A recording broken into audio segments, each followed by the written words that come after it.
வணக்கம்.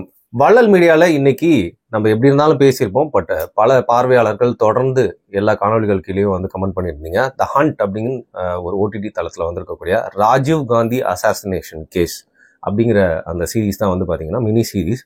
பேசிக்காக ஒரு ஹிந்தி சீரீஸ் அது. ஏன்னா எல்லா மொழியிலையும் வந்து மொழிமாற்றம் பண்ணி வந்து வெளியிட்டிருக்காங்க. அதில் நிறைய வரலாற்று பிழைகள், தவறான தகவல்கள் வந்து கொடுத்துருக்காங்க. அது மட்டும் இல்லாமல் தேவையில்லாமல் இன்ஜினியர்டு இன்சல்ட்ஸ் வந்து பார்த்தீங்கன்னா அந்த சீரீஸ் முழுக்கவே வந்து பார்த்தீங்கன்னா தூவி வச்சிருக்காங்க. இந்த வன்மத்தை குறித்து தான் வந்து பாரியவர்கிட்ட கேள்வியெல்லாம் கேட்டு தெரிஞ்சுக்கிறோம். வணக்கம். வணக்கம். இதை பற்றி நீங்கள் எப்போ பேசுகிறப்பவும் வந்து ஒரு கிளாரிஃபிகேஷன் கொடுத்துட்டே இருப்பீங்க. ராஜீவ் காந்தி அசாசினேஷன் கேஸ் இப்போ வந்து இதை சுற்றி நிறையா ஏற்கனவே பார்த்தீங்கன்னா கூட சில சீரீஸ் மினி சீரீஸ்லாம் வந்துருக்கு. இது முழுக்க இதை வந்து நாங்கள் இதை வந்து ஃபுல்லாக ஒரு க்ரானிக்கல் பண்ணி சொல்கிறோம் அப்படிங்கிற மாதிரி பண்ணியிருக்காங்க. ஸோ இதை பார்த்துருப்பீங்க, என்ன நினைக்கிறீங்க?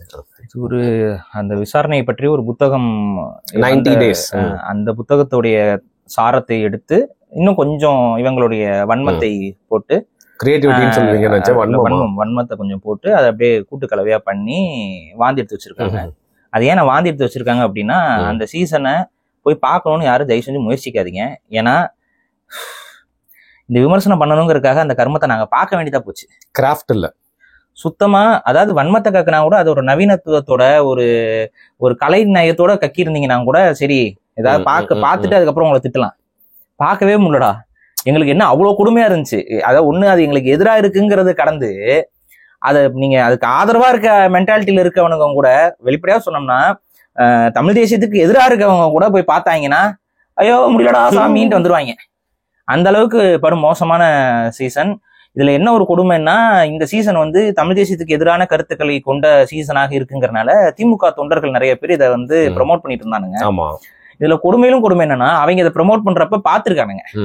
பார்த்துட்டு நிறைய பேர் ஹாஸ்பிட்டல் அட்மிட் ஆயிட்டதா சொல்றாங்க.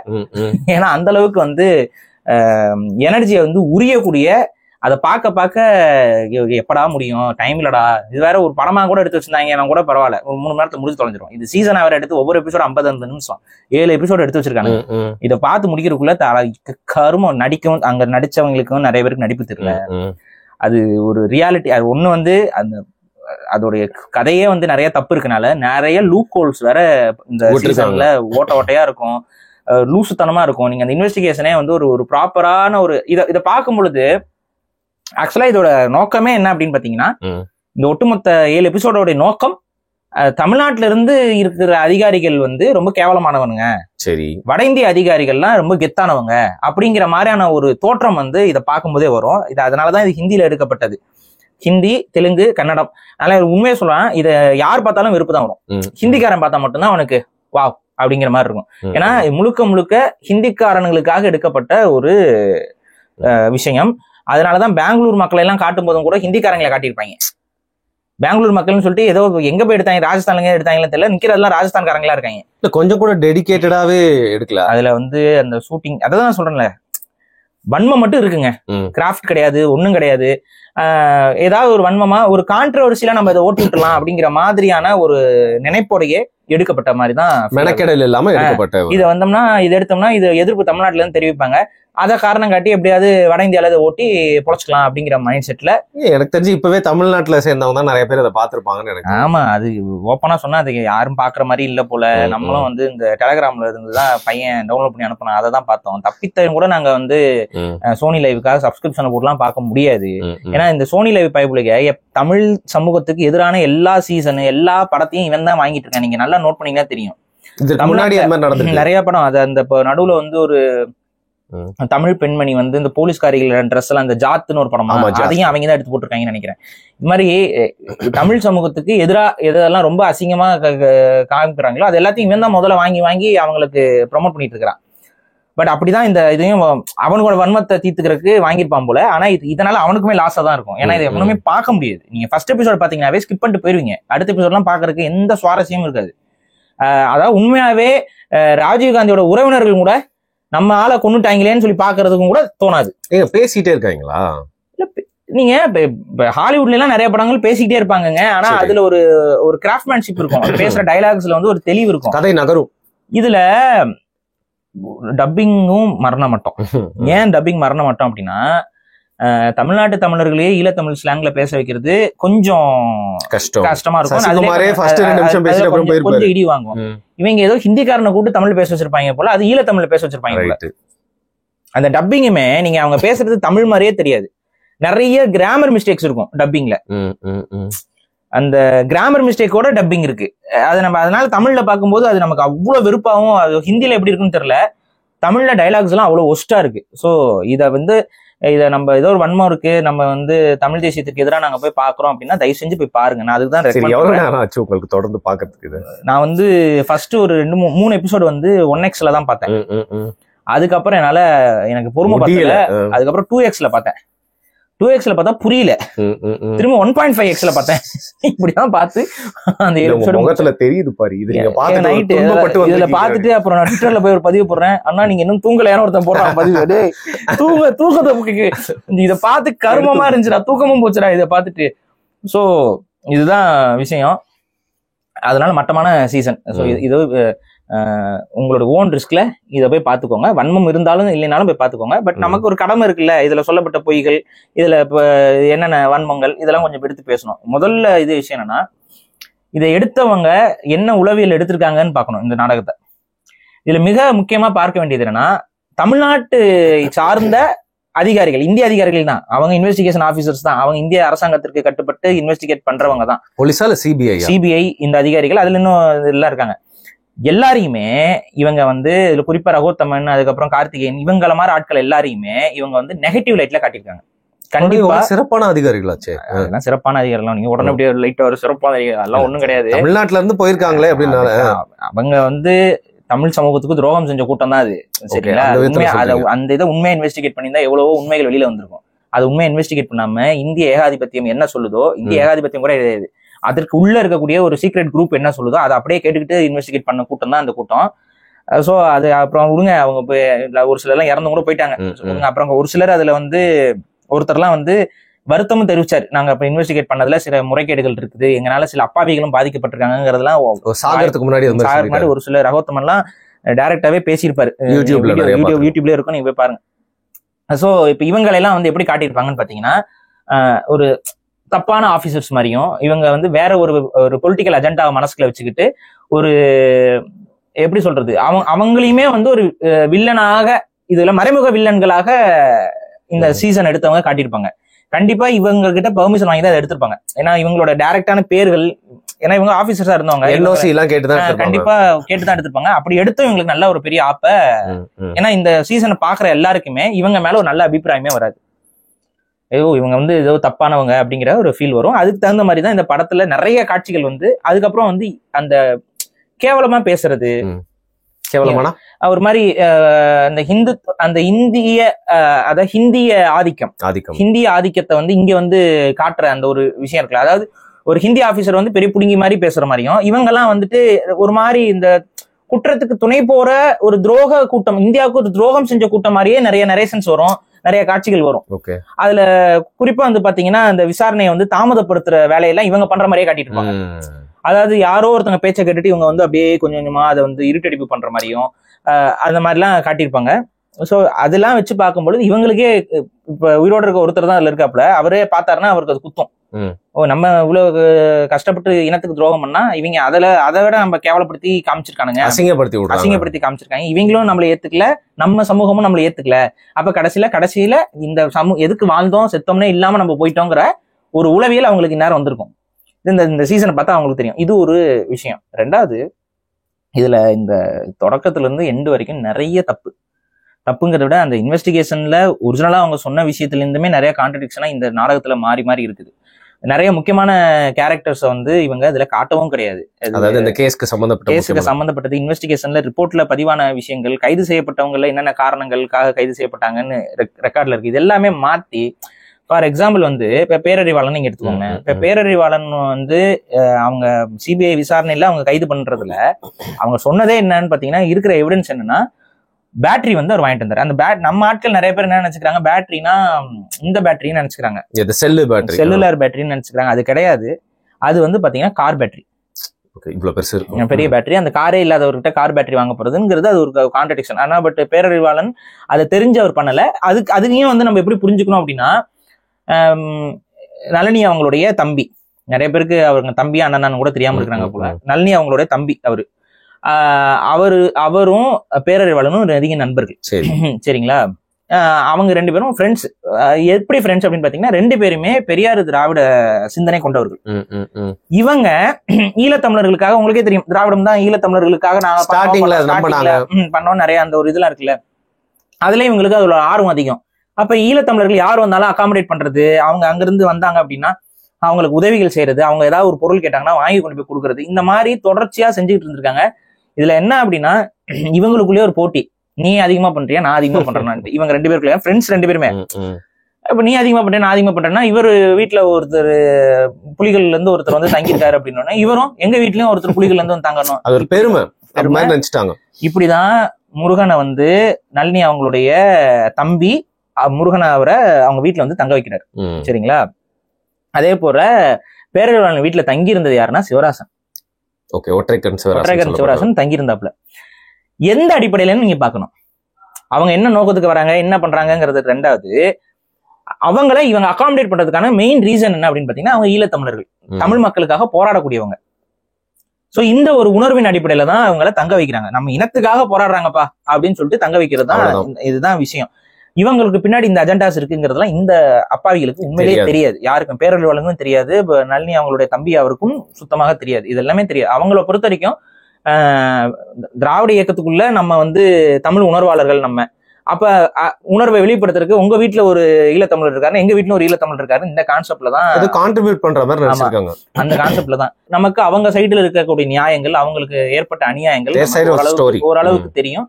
இது போக நளினி அவங்களுடைய வாக்குமூலத்தால நம்ம ஏகலைவன் அவரோட பதிப்பிக்கப்பட்ட புத்தகம் இருக்குல்ல, அந்த புத்தகத்தையும் நான் முழுமையா படிச்சிருக்கேன். சோ அந்த அடிப்படையில அங்க நடந்த இன்வெஸ்டிகேஷன்ல நடந்த கோளாறுகள், அதுல நடந்த சில பிரச்சனைகள் எல்லாமே அந்த புக்ல ரொம்ப தெளிவா இருக்கும். நீங்க நம்ம ஐயா ஏகலைவன் ஐயா தான், ராமநாதன் அவர் தான் வந்து அதை பதிப்பிச்சார். அவங்க நளினி அம்மா சொல்றத எடுத்து இவரு டாக்குமெண்ட் பண்ணி எதன் அடிப்படையில இருக்குன்னு பாத்தீங்கன்னா, பிரியங்கா காந்தி வந்து சிறையில வந்து அவங்க மீட் பண்ணாங்கல்ல, அங்க இருந்து அங்க அந்த நரேஷன் பிரியங்கா காந்தியோட நளினி அவங்களுக்கு நடந்த அந்த கான்வர்சேஷன், அந்த கான்வர்சேஷன்ல பிரியங்கா கிட்ட நளினி அவங்க என்னென்ன சொன்னாங்கிற அந்த ஒரு இதுதான் அந்த புக்கோடைய மன்மோகன் சிங் பிரதமரா இருந்த. ஆமா, அந்த சாரம். அந்த சாரத்தை வந்து அப்படியே புத்தகமா வெளியிருக்கும். அது கொஞ்சம் பெரிய புத்தகம் தான், பட் ஆனா அது உண்மையிலேயே நிறைய டீடைல்ஸ் இருக்கும். உங்களுக்கு ஒரு தெளிவு கொடுக்கும், இந்த இன்வெஸ்டிகேஷன் என்னென்ன உள்ளடி வேலைகள் நடந்துச்சு, எப்படி எப்படி மிரட்டி வாக்குமூலங்கள் வாங்கப்பட்டதுங்கிறதுலாம் அதுல இருக்கும். நான் அதையும் நான் பேசுவேன். அதுதான் கேட்கிறேன், அது ஆவலா இருக்கு, சொல்லுவேன், வரேன். சோ இந்த அடிப்படையில நமக்கு இதுக்கு பின்னாடி என்ன நடந்துச்சுங்கிறது தெரியும். இப்ப இந்த சீசனை பார்த்து நிறைய பேர் இந்த விமர்சனத்தை பார்க்க வந்திருப்பீங்க. அதனால ஒரு பேசிக் இன்ட்ரோடக்ஷனா நான் சொல்லிடுறேன். இதுல என்ன அப்படின்னு பாத்தீங்கன்னா, புலிகள் தான் ராஜீவ்காந்தியை கொன்னாங்களா அப்படின்னா கிடையாது. புலிகள்ல இருக்கக்கூடிய நபர்கள் ராஜீவ்காந்தியோட அசாசினேஷன்ல பங்கு பெற்றார்கள்னா ஆமா. சரி, இது தன்னிச்சையா அப்படிங்கிற மாதிரி இருக்கு. நீங்க இது என்ன இங்க விஷயம் அப்படின்னு பார்த்தா, தன்னிச்சையா கிடையாது. தன்னிச்சையா நீங்க செய்யவே முடியாது இந்த விஷயத்த. காரணம் என்ன, ஒரு முன்னாள் பிரைம் மினிஸ்டரை எந்த பாதுகாப்பும் இல்லாம, அவங்களுக்கு யாரெல்லாம் மாலை போடுறாங்கிற அந்த லிஸ்டிங் இல்லாம, அந்த லிஸ்டிங்ல இருக்கவங்கள வெரிஃபை பண்ணாமலாம் அப்படிலாம் எங்கேயுமே நடத்தப்படாது. புரியுதுங்களா? ரெண்டாவது இன்னொன்னு நான் கேட்கிறேன், ஒரு கூட்டணி கட்சி, அந்த கூட்டணி கட்சியால ஏற்பாடு செய்யப்படக்கூடிய ஒரு பெரிய மாநாடு, அந்த பெரிய மாநாட்டுல அந்த கூட்டணி கட்சியில மிக முக்கிய தலைவர்கள் யாருமே பங்கு பெறல.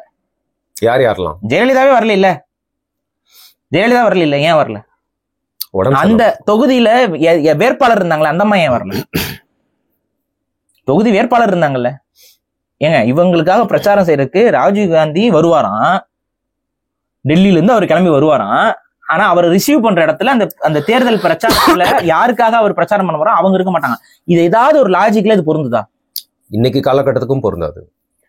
நீங்க என்ன பண்ணுவாங்க, அவர் வராருன்னா அவருக்கு 2 நாளைக்கு முன்னாடியே போய் உட்காந்துருப்பாங்க. உட்காந்துட்டு அவரை வரவேற்கிறதுல இருந்து யாரு போய் முதல்ல வரவேற்கிறதுன்னு பார்த்துட்டு அவருக்கு மாலை போட்டு எல்லாம் அவர் கூடவே நடந்து வர்றதுதான், அது ஃபுல்லா வீடியோ கவரேஜ் ஆனா தான் அவங்களுக்கு பெருமைன்னு நினைப்பாங்க. அப்படி இருக்கும்போது அந்த வேட்பாளர் கூட வரல, ராஜீவ்காந்தி மட்டும் தனியா வராரு அப்படின்னா, அதாவது முக்கியமான நபர்கள் யாருமே இல்ல, மூப்பனார் இல்ல, யாருமே இல்ல. இப்படி ஒரு பெரும் தலைவர் வரும் பொழுது யாருமே இல்லாமல் இது ஒரு நடந்திருக்குமா? இந்த ஒரு இடத்துல நீங்க யோசிச்சீங்கன்னாவே இதுக்கு பின்னாடி ஒரு பெரிய பிரெயின் இருந்திருக்கு, அது நிறைய பேருக்கு தெரிஞ்சிருக்குங்கிற விஷயம் தெரியும். ரெண்டாவது இந்த இதுலயே தெரிஞ்சோ தெரியாமல ஒரு உண்மையை சொல்லிட்டாங்க. கொழும்பு ஹை கமிஷன்ல இருந்து இந்தியாவுக்கு ஒரு அழைப்பு வர மாதிரி இந்த சீசனோட ஃபர்ஸ்ட் சீன்லயே அதுதான் ஃபர்ஸ்ட் சீன்லயே அதுல வந்து ராஜீவ்காந்தி இருக்கிறாரான்னு கேட்கற மாதிரி இருக்கும். 2 வாட்டி கேட்பாங்க. இப்ப நான் கேட்கறேன், ஹை கமிஷன்ல ராஜீவ்காந்தி இருக்கிறாராங்கிற மாதிரி ஒரு கால் வருது அப்படின்னா அது ஒரு பிராங்க்னு எடுத்துக்கிட்டோம். இதுல ஆபீசர்ஸ் சொல்லுவாங்க அது ஒரு பிராங்க் கால்னு வச்சுட்டோம் அப்படின்னு. அன்னைக்கு அவருக்கு இது இருக்கு. இதுல இன்னொன்னு என்னன்னா, ராஜீவ்காந்திக்கு த்ரெட் இருக்குங்கிறது இந்திய ராவாலேயே முன்னாடியே தீர்மானிக்கப்பட்டு ராஜீவ்காந்தி கிட்ட அதை சொல்லியும் இருக்கிறாங்க. அவங்க ரா வந்து முன்னாடி என்ன சொல்லியிருக்காங்கன்னா, எல்டிடி வந்து உங்களை ஹிட் லிஸ்ட்ல வச்சிருக்காங்க, இது வந்து டாக்குமெண்டே கொடுத்துருக்காங்க, அவர்கிட்ட போய் சொல்லியே இருக்காங்க. இன்னொன்னு கவனிங்க, ராஜீவ்காந்திங்க சென்னைக்கு வர்றதுக்கு முன்னாடி எல்டிடியோட அனுதாபிகள் இருப்பாங்கல்ல, அவங்க கிட்ட ஒரு 2 பேரை கூப்பிட்டு விசாரிக்கிறாரு. என் மேல இன்னும் கோவம் இருக்குதா இல்ல வந்து ராஜீவ்காந்தி இப்ப நான் வந்து சென்னை வர்றது வந்து பாதுகாப்பானதா அப்படின்னு சொல்லி அவருக்கும் வேண்டப்பட்டவங்க இவங்களுக்கும் வேண்டப்பட்டவங்கன்னு ஒரு அந்த மியூச்சுவல் பீப்புள்கிட்ட கேட்கும்போது உங்களை வந்து அவங்க எந்த ஒரு எதிர்ப்பும் இல்லைன்னு சொல்லி இவங்க சொல்லியிருக்காங்க. அதெல்லாம் கேட்டுட்டு தான் அவர் இங்க வராரு. அப்ப அவருக்கே தெளிவா தெரியுது நமக்கு ஒரு த்ரெட் இருக்குங்கிறது அவருக்கு தெரியுது. இப்படிலாம் இருக்கும்போது ஒரு ஈழத்தமிழ் பெண்ணை மாலை போடுறதுக்கு அங்க இருக்கக்கூடிய ஆபீசர்ஸ் அலோவ் பண்ணிட்டாங்க. அங்க சிவராசன் தேடப்படக்கூடிய குற்றவாளி அவரு. அதுக்கு முன்னாடியே சிவராசன் வந்து அங்க இருந்தாரு பத்திரிகையாளரா. இதெல்லாம் கேட்கறதுக்கு ஏதாவது பொருந்துதா? அப்படின்னா அவ்வளவு மட்டமான இன்டெலிஜென்ஸை வச்சிருக்கோம் நாங்கன்னு சொல்லணும். இதுல இன்னொன்னு, யாசர் அராஃபட் இருக்காருல்ல, பாலஸ்தீன், யாசர் அராஃபட் ராஜீவ்காந்திக்கும் டைரக்டா சொல்லியிருக்காரு, இந்தியன் கவர்மெண்ட்டுக்கும் டைரக்டா சொல்லியிருக்காரு, ராஜீவ்காந்தியை எப்படியாவது பாதுகாருங்கள், அவரை கொலை செய்ய உலக அளவுல சதி நடக்குது. அதுக்கு காரணம் இருக்கு. காரணம் என்னன்னு பாத்தீங்கன்னா, ராஜீவ்காந்தியை பொறுத்த வரைக்கும் அவரு கிட்ட சில விஷயங்கள் தவறு இருக்கு, சில விஷயங்கள் சரியாம செஞ்ச ஒரு நபர் தான். அவர் வந்து குளோபலைசேஷனுக்கு இந்தியா போறத ஏற்றுக்கொள்ளாத ஒரு தலைவர். ரெசிஸ்ட் பண்ணாரு. அமெரிக்காவை, குறிப்பா அமெரிக்காவுடைய ஏகாதிபத்தியம் இந்தியாவில டைரக்டா உள்ள வருவதற்கு அவர் எதிர்ப்பு தெரிவிச்சார். 80களில் நிறைய ரூல்ஸ் வந்து இந்தியா மேல போடுறப்போ அதுக்கு எதிர்ப்பு தெரிவிச்சுட்டு இருந்தாரு. இதுல மிக முக்கியமான ஒரு விஷயம் என்னன்னா, ஈராக் அப்ப வந்து அதிகாரத்துல கூட கிடையாது. ஈராக்குக்கும் அமெரிக்காவுக்கும் அங்க போர் நடந்துட்டு இருந்துச்சு 80களில். அப்ப அமெரிக்காவுடைய போர் விமானங்கள் வந்து இந்தியாவில வந்து தான் ஃபியூல் பண்ணிக்குவாங்க. இது நடந்துகிட்டு இருக்கு. இது நடந்துகிட்டு இருக்கும்போது ராஜீவ்காந்தி ஓப்பனா சொன்ன ஸ்டேட்மெண்ட், நான் பிரைம் மினிஸ்டர் ஆனா இது நடக்காது, ஸ்டாப் பண்ணிடுவேன், இதை நான் ஸ்டாப் பண்ணுவேன் அப்படின்னு சொல்லி டைரக்டாவே இது பண்ணாரு. இது அந்த நேரத்துல அமெரிக்கன் சிஐஏல இருந்து, அது மட்டும் இல்லாம அமெரிக்கன் கவர்மெண்ட் கிட்ட இருந்து ராஜீவ்காந்திக்கு நேரடியான கண்டனங்களும் வந்துச்சு. புரியுதுங்களா? இன்னொரு பெரிய சுவாரஸ்யமான விஷயம் என்னன்னா, இந்தியன் சிபிஐயோட விசாரணையில ராஜீவ்காந்தி அசாசினேஷனுக்கு ஒரு சில நாட்களுக்கு முன்னாடி வரைக்கும் மொசாத்தோட இன்வால்மெண்ட், அதாவது இன்வால்மெண்ட் இந்த சென்ஸ் அவங்களுடைய நடமாட்டம் சென்னை, அதுல வந்து அந்த நடமாட்டம் இருந்ததை சிபிஐ விசாரணையில அவங்களே போட்டிருக்காங்க. டாக்குமெண்டட் விசாரணையில அதிகாரப்பூர்வமா இருக்கு. மொசாத் அதாவது அந்த ஆபீசர்ஸ் வந்து தமிழ்நாட்டுல இன்வால்வ் ஆயிட்டு இருக்கிறாங்க அப்படிங்கிற ஒரு விஷயம் இருக்கு. இது நான் என்ன சொல்றேன், ஒரு இவ்வளவு த்ரெட் இருக்கக்கூடிய ஒரு நபர், அது டைரக்டா த்ரெட் இருக்குன்னு உலக தலைவராக அன்னைக்கு யாசர் அரஃபட் பெரிய அளவுல பேசப்படக்கூடிய ஒரு உலக தலைவர், ஒரு ஜியோ பாலிட்டிக்கல் சிச்சுவேஷன்ல மிக முக்கியமாக பேசப்பட்டு கொண்டிருந்த, விவாதிக்கப்பட்டு கொண்டிருந்த ஒரு தலைவர் அவர். இன்னைக்கு PLO, அது வந்து பாலஸ்தீன் லிபரேஷன், அவங்க இவருக்கு ஒரு பாதிப்பு இருக்கு அப்படிங்கிற இன்ஃபர்மேஷன் அவங்க சொல்றாங்க. அதுக்கு பின்னாடி அமெரிக்காவுக்கு எதிரான இவரோட நடவடிக்கை இருக்குங்கிறதையும் அவங்களே சொல்லியிருக்கிறாங்க. இத்தனை விஷயங்கள் அவருக்கு சொல்லப்பட்டோம். இந்தியன் ராவும் உங்களுக்கு ஆபத்து இருக்குன்னு சொல்லியிருக்கிறாங்க. அது போக அவருக்கே தெரிஞ்சிருக்கு நமக்கும் எல்டிடிக்கும் பிரச்சனை போய்கிட்டு இருக்கு, இதனால சென்னைக்கு நம்ம போறதுல பாதிப்பு இருக்கான்னு சொல்லி எல்டிடிக்கு வேண்டப்பட்ட நபர்கள் மூலமா அவர் கேட்டு தெரிஞ்சுக்கிறாரு. அப்ப வாங்க, அப்படி ஒன்றும் பிரச்சனை கிடையாது, உங்க அதெல்லாம் இல்லை அப்படிங்கிற மாதிரி சொல்லப்பட்டதுனாலதான் அவர் இங்க வர்றாரு. இவ்வளோ விஷயம் இருக்குது இதுக்கு பின்னாடி. அதுக்கப்புறமும் அவருடைய பாதுகாப்புல அவர்கிட்ட மாலை போட வந்து, அவருக்கு நீங்க பாத்தீங்கன்னாவே தெரியும், அவங்க கீழே பக்கத்துல வந்து அவ்வளவு க்ளோஸ்ல வந்து கீழே குனிஞ்சு காலை தொடுற நேரத்துல பாம் பிளாஸ்ட் ஆச்சு அப்படிங்கிறது. இது என்னது இது? சரி, இப்ப இதெல்லாம் வச்சு பார்க்கும்போது உங்களுக்கு தெளிவா தெரியும் இதுக்கு பின்னாடி ஒரு பெரிய கன்ஸ்பிரசி இருக்குன்ட்டு. இதுக்கு பின்னாடி பெரிய கன்ஸ்பிரசி இருக்கு. இதுல இன்னொன்னு என்னன்னா, சுப்பிரமணிய சாமி பல மாசங்களுக்கு முன்னாடியே ராஜீவ்காந்திக்கு உயிருக்கு ஆபத்து இருக்குன்னு சொன்னவரு. அது மட்டும் இல்லாம ஒரு பிரஸ் மீட்டிங்கும் சில மணி நேரங்களுக்கு முன்னாடியே ராஜீவ்காந்தி சாவறதுக்கு முன்னாடியே ராஜீவ்காந்தி இறந்துட்டாருன்னு கொடுத்த மாபெரும் ராஜீவ்காந்தி சாவறதுக்கு முன்னாடியே பிரஸ் மீட் கொடுத்துட்டாரு. இப்ப நானே கேட்கிறேன், ஒருத்தர் பிரஸ் மீட் கொடுத்ததும் கூட இங்க அவர் அதுக்கு முன்னாடியே பிரஸ் மீட் கொடுத்துட்டாரு, அது அந்த பிரஸ் மீட் பதிவாயிருச்சு ஊடகத்துல, அதுக்கு அப்புறம் தான் ராஜீவ்காந்தி சாகுறாரு, ஆனா விசாரிக்கப்படல. அவருக்கு எந்த ஒரு பிரச்சனையுமே ஏற்படல. சுப்பிரமணிய சாமியை விசாரிக்கவே இல்லை. அவர் பல வாட்டி சொல்லி ஜெயின் கமிஷன்ல சுப்பிரமணிய சாமிக்கு முன்கூட்டியே இது தெரிய வந்திருக்குங்கிற விஷயத்த பதிவு பண்ணாங்க. ஆனா அதை அவர் யூகிச்சு வச்சிருக்கிட்டார். அவர் அதுக்கு யூகம் தானே ஒழிய அப்படிங்கிற மாதிரி அது ஒரு மாதிரி மலிப்பிருப்பாங்கன்னு வைங்களேன். இல்ல, அவரே நிறைய வாட்டி சொல்லியிருக்காரு, இஸ்ரேல்ல எனக்கு நிறைய ஃப்ரெண்ட்ஸ் இருக்காங்க, நான் இஸ்ரேல் கூட எப்பவுமே க்ளோஸ். இவ்வளோ விஷயம் இருக்கு. சந்திரா சாமிக்கும் தெரியும், சுப்பிரமணிய சாமிக்கும் தெரியும். 2 பேருமே ராஜீவ்காந்தியோட அசாசினேஷனுக்கு முன்னாடியே அதை பற்றி பேசியவர்கள். இதுல ஒருபடி மேல போய் சுப்பிரமணிய சாமி லூஸ்டாக்கா ராஜீவ்காந்தி இறந்துட்டாரு, விடுதலை புலிகள் தான் அதை செஞ்சுட்டாங்க அப்படின்னு சொல்லி ராஜீவ்காந்தி சாவறதுக்கு முன்னாடியே பிரஸ் மீட் கொடுத்தவர். சாவறதுக்கு முன்னாடியே சில மணி நேரத்துக்கு முன்னாடி டைம் மிஸ் ஆயிடுச்சு. இது ராஜீவ்காந்தி அங்க லேட்டா வந்துட்டாப்ல, ராஜீவ்காந்தி இறந்துருப்பாருன்னு இவர் நினைச்சேன்னா அன்னைக்கு பாத்தீங்கன்னா அந்த போன் கால் பண்ண முடியாது. 2வது போன்ல இந்த கம்யூனிகேஷன் பண்ணா மாட்டிக்குவாங்க. இங்க இருந்து கால் போகுது, இவருக்கு தெரிய வருது, இவங்க யார் மூலமா கால் வருதுங்கிறது எல்லாம். அப்ப இந்த டைமுக்கு ராஜீவ்காந்தி அங்க இருக்க மாட்டாருங்கிற விஷயம் சுப்பிரமணிய சாமிக்கு தெரிஞ்சனால தான் அந்த டைமுக்கு அவர் பேட்டி கொடுத்துட்டாரு, அவசரப்பட்டாரு. புரியுதுங்களா? சோ வாக்கி டாக்கிலையும் தெரிவிச்சிருக்க முடியாது, போன்லயும் மாட்டிப்பாங்க. சோ அதனால அவர் இன்னைக்கு இருக்குன்னா இப்ப ஆன்லைன் இருக்கு, இதை தெரிஞ்சுக்கிட்டு சொல்றதுங்கிறது வேற. அன்னைக்கு பாத்தீங்கன்னா அதெல்லாம் இல்ல. இவர் முதல்ல நம்ம தான் இந்த விஷயத்தை பிரேக் பண்ணணுங்கிறதுக்காக போயிட்டு பிரேக் பண்றாரு. ஆனா அதுக்கப்புறம் தான் ராஜீவ்காந்தி சாவுறாரு. அவர் பிரேக் பண்ணதுக்கும் அப்புறம் கூட நம்ம இந்திய ராணுவத்துக்கு தெரியல, பாதுகாப்பு உளவுத்துறைக்கு தெரியல, பாதுகாப்புக்கு தெரியல. எப்பவுமே கூட இந்த சூர்யா ஒரு படத்துல நடிச்சாப்ல இல்ல, இப்ப பிரைம் மினிஸ்டர் இவங்களுக்கு எல்லாம் பாதுகாப்பா அந்த பிரிவு இவருக்கு கொடுக்கப்பட்டிருந்தது இல்ல. ஆனா கொடுக்கப்பட்டிருந்துச்சு, ஆனா இல்ல. கேட்டா இவர் வேண்டான்னு சொல்லிட்டாராம். வேண்டான்னு சொன்னா விளக்கிக்கிறது. இதுல இன்னொன்னு நான் சொல்றேன். ராஜீவ்காந்தி அன்னைக்கு பிளைட் ஏறுறது இருக்குல்ல, அன்னைக்கு அந்த பிளைட் ஏறினதுல ஒரு கூத்து இருக்குது. அவரு அந்த பிளைட்ல ஒரு பார்ட்ஸ் ப்ராப்ளம் ஆயிருச்சு, அதனால அது போக வேண்டாம் அப்படின்னு ஒண்ணு சரி நம்ம தவிர்த்துலாம் அப்படின்னு ராஜீவ்காந்தி நினைச்சிருக்காரு. ஆனா உடனே அந்த பிளைட்டை ரெடி பண்ணி போலான்னு சொல்லி அவரே தான் அந்த பிளைட்டை ஓட்டிட்டு வந்தாருன்னு பைலட் சொல்லியிருப்பாரு. ஏன்னா ராஜீவ்காந்தி பைலட், அதனால அவரே தான் அந்த விமானத்தை இயக்கிட்டு வந்தாரு, நான் கூட இருந்தேன். அதுக்குள்ள அந்த விமானம் பழுது சரியாயிடுச்சு. இப்ப ஏன் அவர் கட்டாயம் அவரை கொண்டே வந்துடணுமா சென்னைக்கு? விமானம் ரிப்பேர் ஆன விமானத்தை கூட ரெடி பண்ணி கூட்டிட்டு வரணுமா? இப்ப புரியுதா? அவர் அங்க வரணும், இது நடக்கணும். இது இப்ப நீங்க என்ன சொல்லலாம், விடுதலை புலிகளே இது எல்லாத்தையும் பண்ணிட்டாங்களா? விமானத்தை ரிப்பேர் ஆன விமானத்தை ரெடி பண்ணி அங்க இருந்து இவர் கட்டாயம் கூட்டிட்டு இவ்வளவு உலக தலைவர்கள்லாம் சொன்னதுக்கு அப்புறமும் அதை ராஜீவ்காந்தி பொருட்படுத்தாம இருந்து இது எல்லாம் அப்படியே கரெக்டா விடுதலை புலிகள் அப்படியே மாஸ்டர் மைண்ட் பண்ணி எல்லாத்தையும் பண்ணிட்டாங்கன்னு சொல்ல வரீங்களா? அதுவும் யாசர் அராஃபத் ஏன் வார்ன் பண்ண போறாரு விடுதலை புலிகள் போய் பண்றதுக்கு? ஸோ இவ்வளவுதான் சிம்பிள். இதுக்கு பின்னாடி ஒரு பெரிய கன்ஸ்பிரசி இருக்கு. நமக்கு அதெல்லாம் யாரு காரணமாக இருப்பாங்கிறது நமக்கு தெரியும். பட் ஆனா நான் தான் சொல்றேன்ல, இது கென்னடி மாதிரியான ஒரு வழக்கு தான். இது யார் பண்ணா எது பண்ணான்னு நம்ம யூகிக்க தான் முடியுமே ஒழிய, அது லூசன்ஸ் நிறைய இருக்கு இந்த இன்வெஸ்டிகேஷன்ல. ஆனா இவர் தான் பண்ணார், இன்னார் தான் பண்ணாருன்னு சொல்லி நம்மளால ப்ரூவ் பண்ண முடியாது. ப்ரூவ் பண்ணி என்ன பிரயோஜனம்? முடிஞ்சிருச்சு, எல்லாமே பல பேரோட வாழ்க்கை பாதிக்கப்பட்டுச்சு இல்ல, தப்பான பழியும் அதுதாங்க. பட் இது கன்ஸ்பிரசி, இதுதான் இங்க புரிஞ்சுக்கணும். இல்ல எனக்கு என்னன்னா, இப்போ இந்திய உளவுத்துறை இருக்குல்ல, அவங்க அதை ஒரு உண்மையை கண்டுபிடிச்சிருப்பாங்கல்ல. இங்க உளவுத்துறை அப்படின்னு நீங்க எடுத்துக்கிட்டீங்கன்னா ஒரு டிபார்ட்மெண்ட். இந்த டிபார்ட்மெண்ட் அரசாங்கத்துக்கு கீழே இயங்குறது. சரி, ஆனா இப்படி இல்லாமையும் சில உளவுத்துறைகள் இந்தியாவுக்குள்ள இருக்குது. புரியல எனக்கு. அரசாங்கத்துக்கிட்டே இயங்காது, அது வெவ்வேறு நாடுகளோட வசதிக்காக இயங்கும். அந்த மாதிரியான உளவுத்துறைகள்லாம் எல்லா நாட்டிலையும் கிடக்கும்.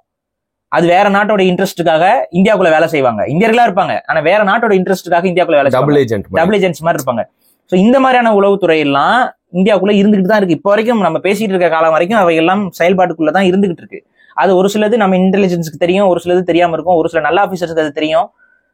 பட் இது ஒரு கிரே ஏரியான்னு வைங்களேன். இதுல இன்னார்னு சொல்ல முடியாது, யாருன்னு சொல்ல முடியாது.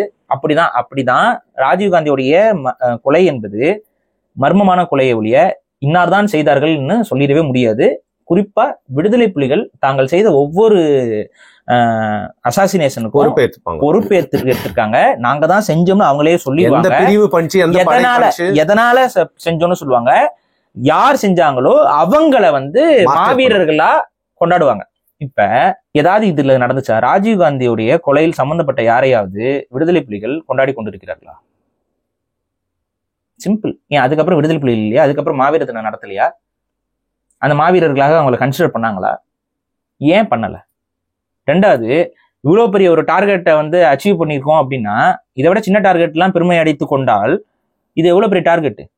அதுக்கு ஏன் அவங்க வந்து அதை வந்து இல்ல நாங்க பண்ணலன்னு கடைசி வரைக்கும் நின்னாங்க? இல்ல, ஆனா அந்த துன்பியல்ன்ற வார்த்தையை பயன்படுத்திட்டாருன்றதை கொண்டு வருவாங்களே.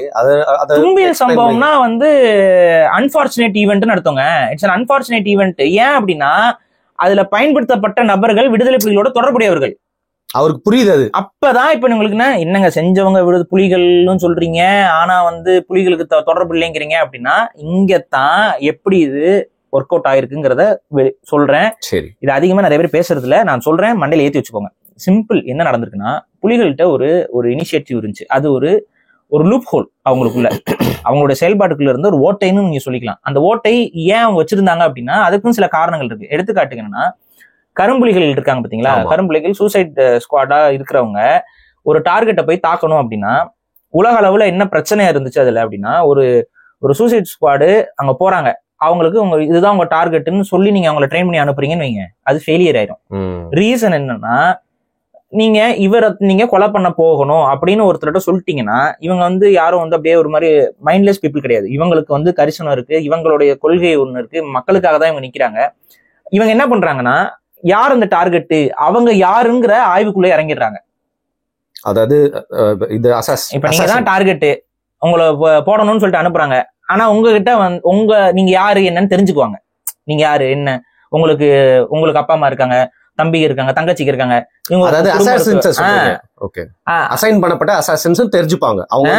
யாரு டார்கெட்னு தெரிஞ்சுக்கிறதுக்கு ஒரு ஆர்வம் வந்துரும்ல. இவங்கள கொலை பண்ண போறோம், இவங்க அவ்வளவு கெட்டவங்களா அப்படிங்கிற அந்த பார்வை வரும். அப்புறம் அவங்க சைடுல இருக்கக்கூடிய ஒரு ஐயோ அவருக்கு குழந்தை இருக்கு, சின்ன குழந்தையா இருக்கு, என்னதான் இருந்தாலும் மனசுல வந்து மன சஞ்சலம் ஏற்படும். இந்த மன சஞ்சலத்தினால இந்த மாதிரியான சூசைட் ஸ்குவாடோடைய டார்கெட்ஸ் வந்து மிஸ் ஆயிரும். அவங்களே வந்து கொஞ்சம் குழப்பத்துல போயிருவாங்க. அதனால நிறைய இடங்கள்ல ஃபெயிலியர் ஆகுது, காணாம போயிருவாங்க, மறைஞ்சிருவாங்க. அப்ப இதுல வந்து ஓவர் கம் பண்றதுக்கு புலிகள் கிட்ட இருந்த ஒரு சிஸ்டம் என்னன்னா, கடைசி வரைக்கும் டார்கெட் சூசைட் ஸ்குவாடுக்கு தெரியவே தெரியாது. கடைசி செகண்ட் தான் சொல்லுவாங்க. காரணமும் தெரியாது, டார்கெட்டும் தெரியாது. டார்கெட் மட்டும் தான் கடைசி நேரத்தில் சொல்லப்படும், காரணம் கூட சொல்லப்படாது. சரி, நீ ரெடியா இரு, அவ்வளவுதான். இதுக்கு நீ இனத்துக்காக போற, இனத்துக்காக நீ உயிரை மாச்சுக்க போற, உன்னுடைய உயிர் இழப்பினால நீ இனத்துக்கு ஒரு நன்மை நடக்கும் அப்படிங்கிற மாதிரி சொல்லி அவர்கள் சொல்லி வைக்கப்படுவார்கள். அவங்க போய் டார்கெட்டா இது பண்ணுவாங்க. இதுல என்ன சிக்கல்னா, இதற்கு வந்து ஒரு நபர் வந்து அவங்கள கண்ட்ரோல்ல வச்சிருப்பாங்க. அப்படி வச்சிருக்கிற ஒரு ஆளு தான் சிவராசன். சரி, இந்த சிவராசன் யாரு அப்படின்னு பாத்தீங்கன்னா, இவர் டைரக்டா புலிகள் இயக்கத்திலிருந்து வந்த ஒரு நபர் கிடையாது. மாறாக அதற்கு முன்னாடி வெவ்வேறு போராட்ட இயக்கங்கள் இருக்கு. அந்த போராட்ட இயக்கங்களுக்கும் புலிகளுக்குமே நிறைய சில பிரச்சனைகள்லாம் முரண்கள்லாம் அந்த மாதிரி ஒரு முரண்பட்ட ஒரு இயக்கத்துடைய நபர் சிவராசன். ஆனா இவர் சரண்டர் ஆயிடுறாரு.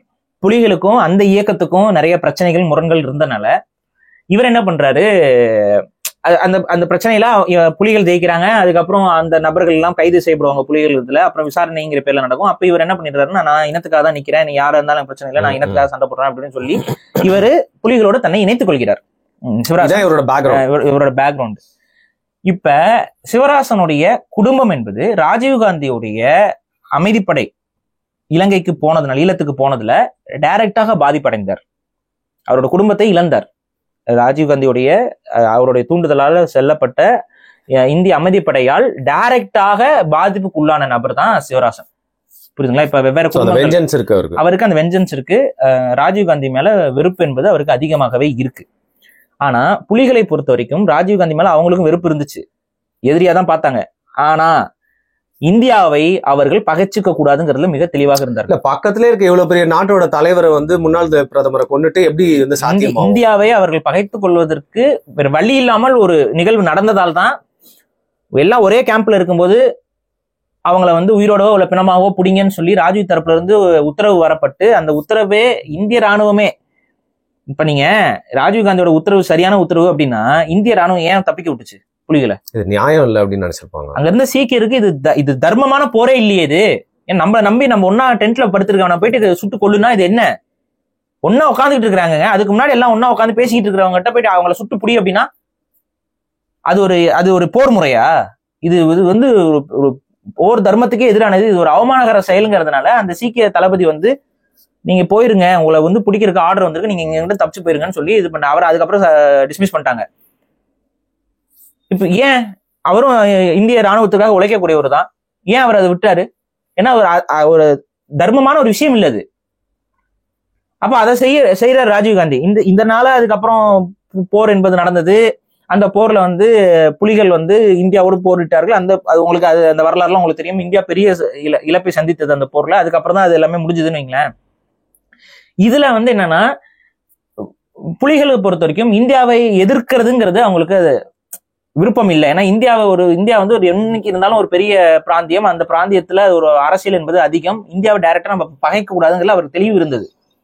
சமரச போக்குல தான் நம்ம இருக்கணுங்கிறத அவர் ரொம்பவே யோசிச்சுதான் இருந்தார். அதன் அடிப்படையில ராஜீவ்காந்தியை கொலை செய்வதன் மூலமா நமக்கு பெரிய பிரச்சனை வருங்கிறது புலிகளுக்கு தெரியாமல் கிடையாது, அவங்களுக்கு நல்லாவே தெரியும். அதனால அவரை டார்கெட்ல வைக்கல. அவர் மீது வெறுப்பு இருந்துச்சு, இவர் நமக்கு எதிரான ஆளுங்கிற ஒரு உளவியல் இருந்தது. இருந்தாலும் அந்த டார்கெட்ல அவரை வைக்கவே இல்லை. இங்க நடந்தது என்னன்னா, அந்த வெறுப்பை வேற ஒரு கூட்டம் பயன்படுத்தி கொண்டது. புலிகளுக்கு இயல்பாகவே ராஜீவ்காந்தி மீது இருந்த வெறுப்பும் ஆதங்கமும் அந்த கோபம் இருக்குல்ல, அதை வேற ஒரு ஆர்கனைசேஷன், அதாவது சிவராசனை பயன்படுத்திக்கிச்சு. சோ இந்த சீசன்ல ஒரு உண்மை என்பது காட்டப்படும்.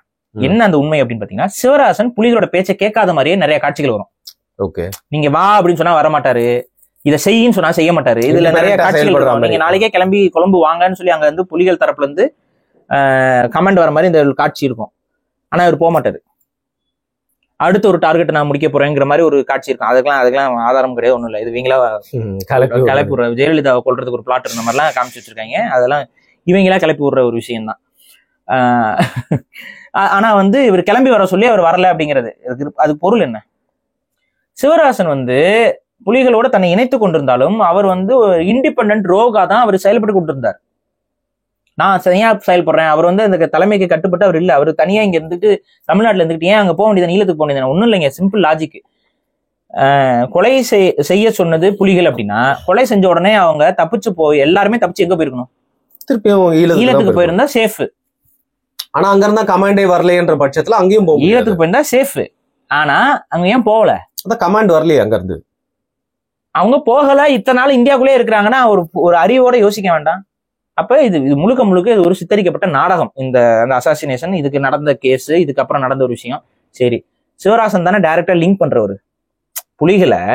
புலிகள் சொல்லித்தான் நான் செஞ்சேன்னு சிவராசன் சொன்னாதானே புலிகள், ஏன்னா புலிகள் ஒத்துக்கல, புலிகள் நாங்க செய்யலன்னு மறுத்துட்டாங்க. இப்ப இத வந்து லிங்க் பண்ணணும். இல்ல இவங்க தான் செஞ்சாங்க, அதை நாங்க அதுக்கான வாக்குமூலம் வேணும்ல. ஏதாவது ஒரு வாக்குமூலம் இருக்கா? யார்ட்டையா வாக்குமூலம் இருக்கு? அப்படி கொண்டுட்டாங்க. அந்த சிவராசனை கொண்டாச்சு. மத்தவங்களை கைது பண்ணீங்கல்ல, முருகன், சாந்தன், இவங்கெல்லாம் வாக்குமூலம் கொடுத்துருக்காங்களா? கொடுத்தாங்க. கடைசியில அந்த வாக்குமூலங்கள்லாம் பொய்ன்னு சொல்லி வாக்குமூலத்தை வாங்கின ரகோத்தமனே புக்ல போட்டாரு. மிரட்டி உருட்டி தான் அந்த வாக்குமூலங்கள் வாங்கணும்னு சொல்லி ஒத்துக்கிட்டாங்க. ரெண்டு புத்தகங்கள் வந்திருக்கு. ரகோத்தமன் எழுதுற புக்லயும் மிரட்டி உருட்டி தான் நாங்க வாக்குமூலம் வாங்கணும்னு இருக்குது. வேற இன்னொரு அதிகாரி, அந்த அதிகாரியும் ஒரு புக்கு போட்டு வச்சிருக்காரு. அதுல வந்து பாத்தீங்கன்னா நாங்க அடிச்சு இது பண்ணி தான் வாங்கணும். இதுல இன்னொரு கொடுமை என்னன்னா, இதுல சாந்தன் கைது செய்யப்பட்டார்ல, அவரு வேற, இவங்க தேடிட்டு போன சாந்தன் வேற. இப்ப வருண்னு ஒருத்தர் தேடிட்டு போறாங்க. நீங்களும் வருண் அப்படிங்கிற பேர்ல இருக்கீங்க, உங்களை கைது பண்ண எப்படி இருக்கும்? அப்படிதான் நடந்துச்சு. அதுல சாந்தன் அப்படிதான். சாந்தன் ஈழத்தமிழர் தான். ஆனா அவர் வந்த நோக்கம் என்ன தெரியுமா? வெளிநாட்டுக்கு போறது, படிக்கிறதுக்குன்னா வேலைக்கு. அங்க ஒரே பையன், அவர் தான் குடும்பத்தை பாதுகாக்கணும். அப்ப குடும்பத்துல இது பண்ணா அன்னைக்கெல்லாம் வந்து பாத்தீங்கன்னா இந்தியா மூலியமா தான் அவங்க வெளியில போக முடியும். அவங்க டைரக்டா எதுவுமே கிடையாது. இந்தியா மூலியமா தான் வந்துட்டு இங்க இந்தியாவில இருந்து அவங்க கிளம்பி போவாங்க. அதற்காக அவர் வெளிநாட்டுக்கு போறதுக்காக ஏற்பாடு பண்ணிட்டு இருந்தார். அவருக்கும் புலிகளுக்குமே சம்பந்தம் இல்ல. ஜஸ்ட் ஈழத்தமிழ். அவர் ஒரு ஈழத்தமிழர், அவ்வளவுதான். புலிகளே கிடையாது. இப்ப நீங்க முருகன் இவங்க எல்லாம் கூட புலிகள் இயக்கத்தோட ஏதோ ஒரு விதத்துல அவங்க தொடர்புல இருந்தவங்க, அவங்க வேற ஒரு நோக்கத்துக்காக உள்ள இருந்தவங்க. ஆனா சாந்தன் வந்து புலிகள் இயக்கத்திலே இல்லாத நபரு. அவரு ஈழத்தமிழர், அவ்வளவுதான். இவர் பேர்ல, அதாவது இந்த பேர்ல இன்னொரு சாந்தன், புலிகள் ஒரு இயக்கத்துல இருக்கிற ஒரு சாந்தன் இருக்கிறாரு. அந்த சாந்தனை தான் தேடுறாங்க. ஆனா இவர் சிக்கிறாரு. இவர் பேரும் சாந்தன் உடனே இவர் தூக்கிட்டு போயிட்டாங்க. வேற ஆளு, கம்ப்ளீட்டா வேற ஆளு. இத்தனைக்கும் அதுல போட்டோஸ் இருக்குது, அந்த சாந்தனோட போட்டோஸ் இருக்குது. அப்படி இருந்தும் இவர் தான் அவருன்னு சொல்லி எழுதுறாங்க. இவர் தான் அவரு. என்ன பிளாஸ்டிக் சர்ஜரி பண்ணிட்டாரா மூஞ்சிய? புரியுதா எவ்வளவு ஒரு முறைகேடான ஒரு இன்வெஸ்டிகேஷன் அவங்க பண்ணாங்கன்ட்டு? வேற ஒரு ஆளையே கூட்டிட்டு வந்து இவர் தான் அவருன்னு சொல்லி இந்த நாடு நம்புது, இந்த அரசியல் சட்டம் எல்லாம் நம்புது. வேற ஒரு நபர், இன்னொரு நபர், வேற ஒருத்தருக்காக இன்னொருத்தரை பிடிச்சிட்டு வருது. அப்புறம் ஒரு போட்டோகிராஃபருங்கிறவருக்கு அவரை தூக்கிட்டு போறாங்க. கேட்டா அந்த போட்டோகிராஃபர் என்ன, அந்த போட்டோல ஒரு ஈவெண்ட் நடக்குது, எத்தனை பேர் போய் போட்டோ எடுப்பாங்க? நாலா பக்கமும் எடுப்பாங்க. ஒரு தமிழர் போட்டோ எடுத்திருக்காருங்கிறதுக்காக அவர்லாம் வந்து ஈழ தமிழரும் கிடையாது, தமிழ்நாட்டு தமிழர். அந்த போட்டோ எடுத்திருக்காராம், அந்த போட்டோல அவங்க இருக்காங்களா, அதனால இவரும் குற்றவாளி. அதாவது அவர் மூடல்ல, போட்டோ எடுத்தவர் இறந்துடுறாரு. அவர் இப்ப ஃபார் எக்ஸாம்பிள் நீங்க போய் போட்டோ எடுக்க போறீங்க, என்கிட்ட கேமரா வாங்கிட்டு போறீங்க. புரியுது. என்கிட்ட நீங்க கேமரா வாங்கிட்டு போறீங்க, நான் போட்டோ எடுக்கிறேன் அப்படின்னு சொல்லிட்டு நான் வந்து ஒரு போட்டோ ஸ்டுடியோ வச்சிருக்கேன். நீங்களும் குற்றவாளி. நான் ஒரு போட்டோ ஸ்டுடியோ வச்சிருக்கேன், என்கிட்ட வந்து வருண் வந்து ஒரு கேமரா கொடுங்க, நான் போய் வீடியோ எடுக்க போறேன்ட்டு வாங்கிட்டு போறீங்க. வாங்கிட்டு போன கேமரால இவங்கள போட்டோ எடுத்திருக்கீங்க.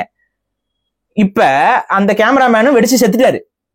கேமரா இருக்கு, கேமராக்குள்ள இருக்கிற ரோல்ல குற்றவாளிகள் பதிவாயிருக்காங்கிறதுனால கேமரா ஓனர் நீ வா.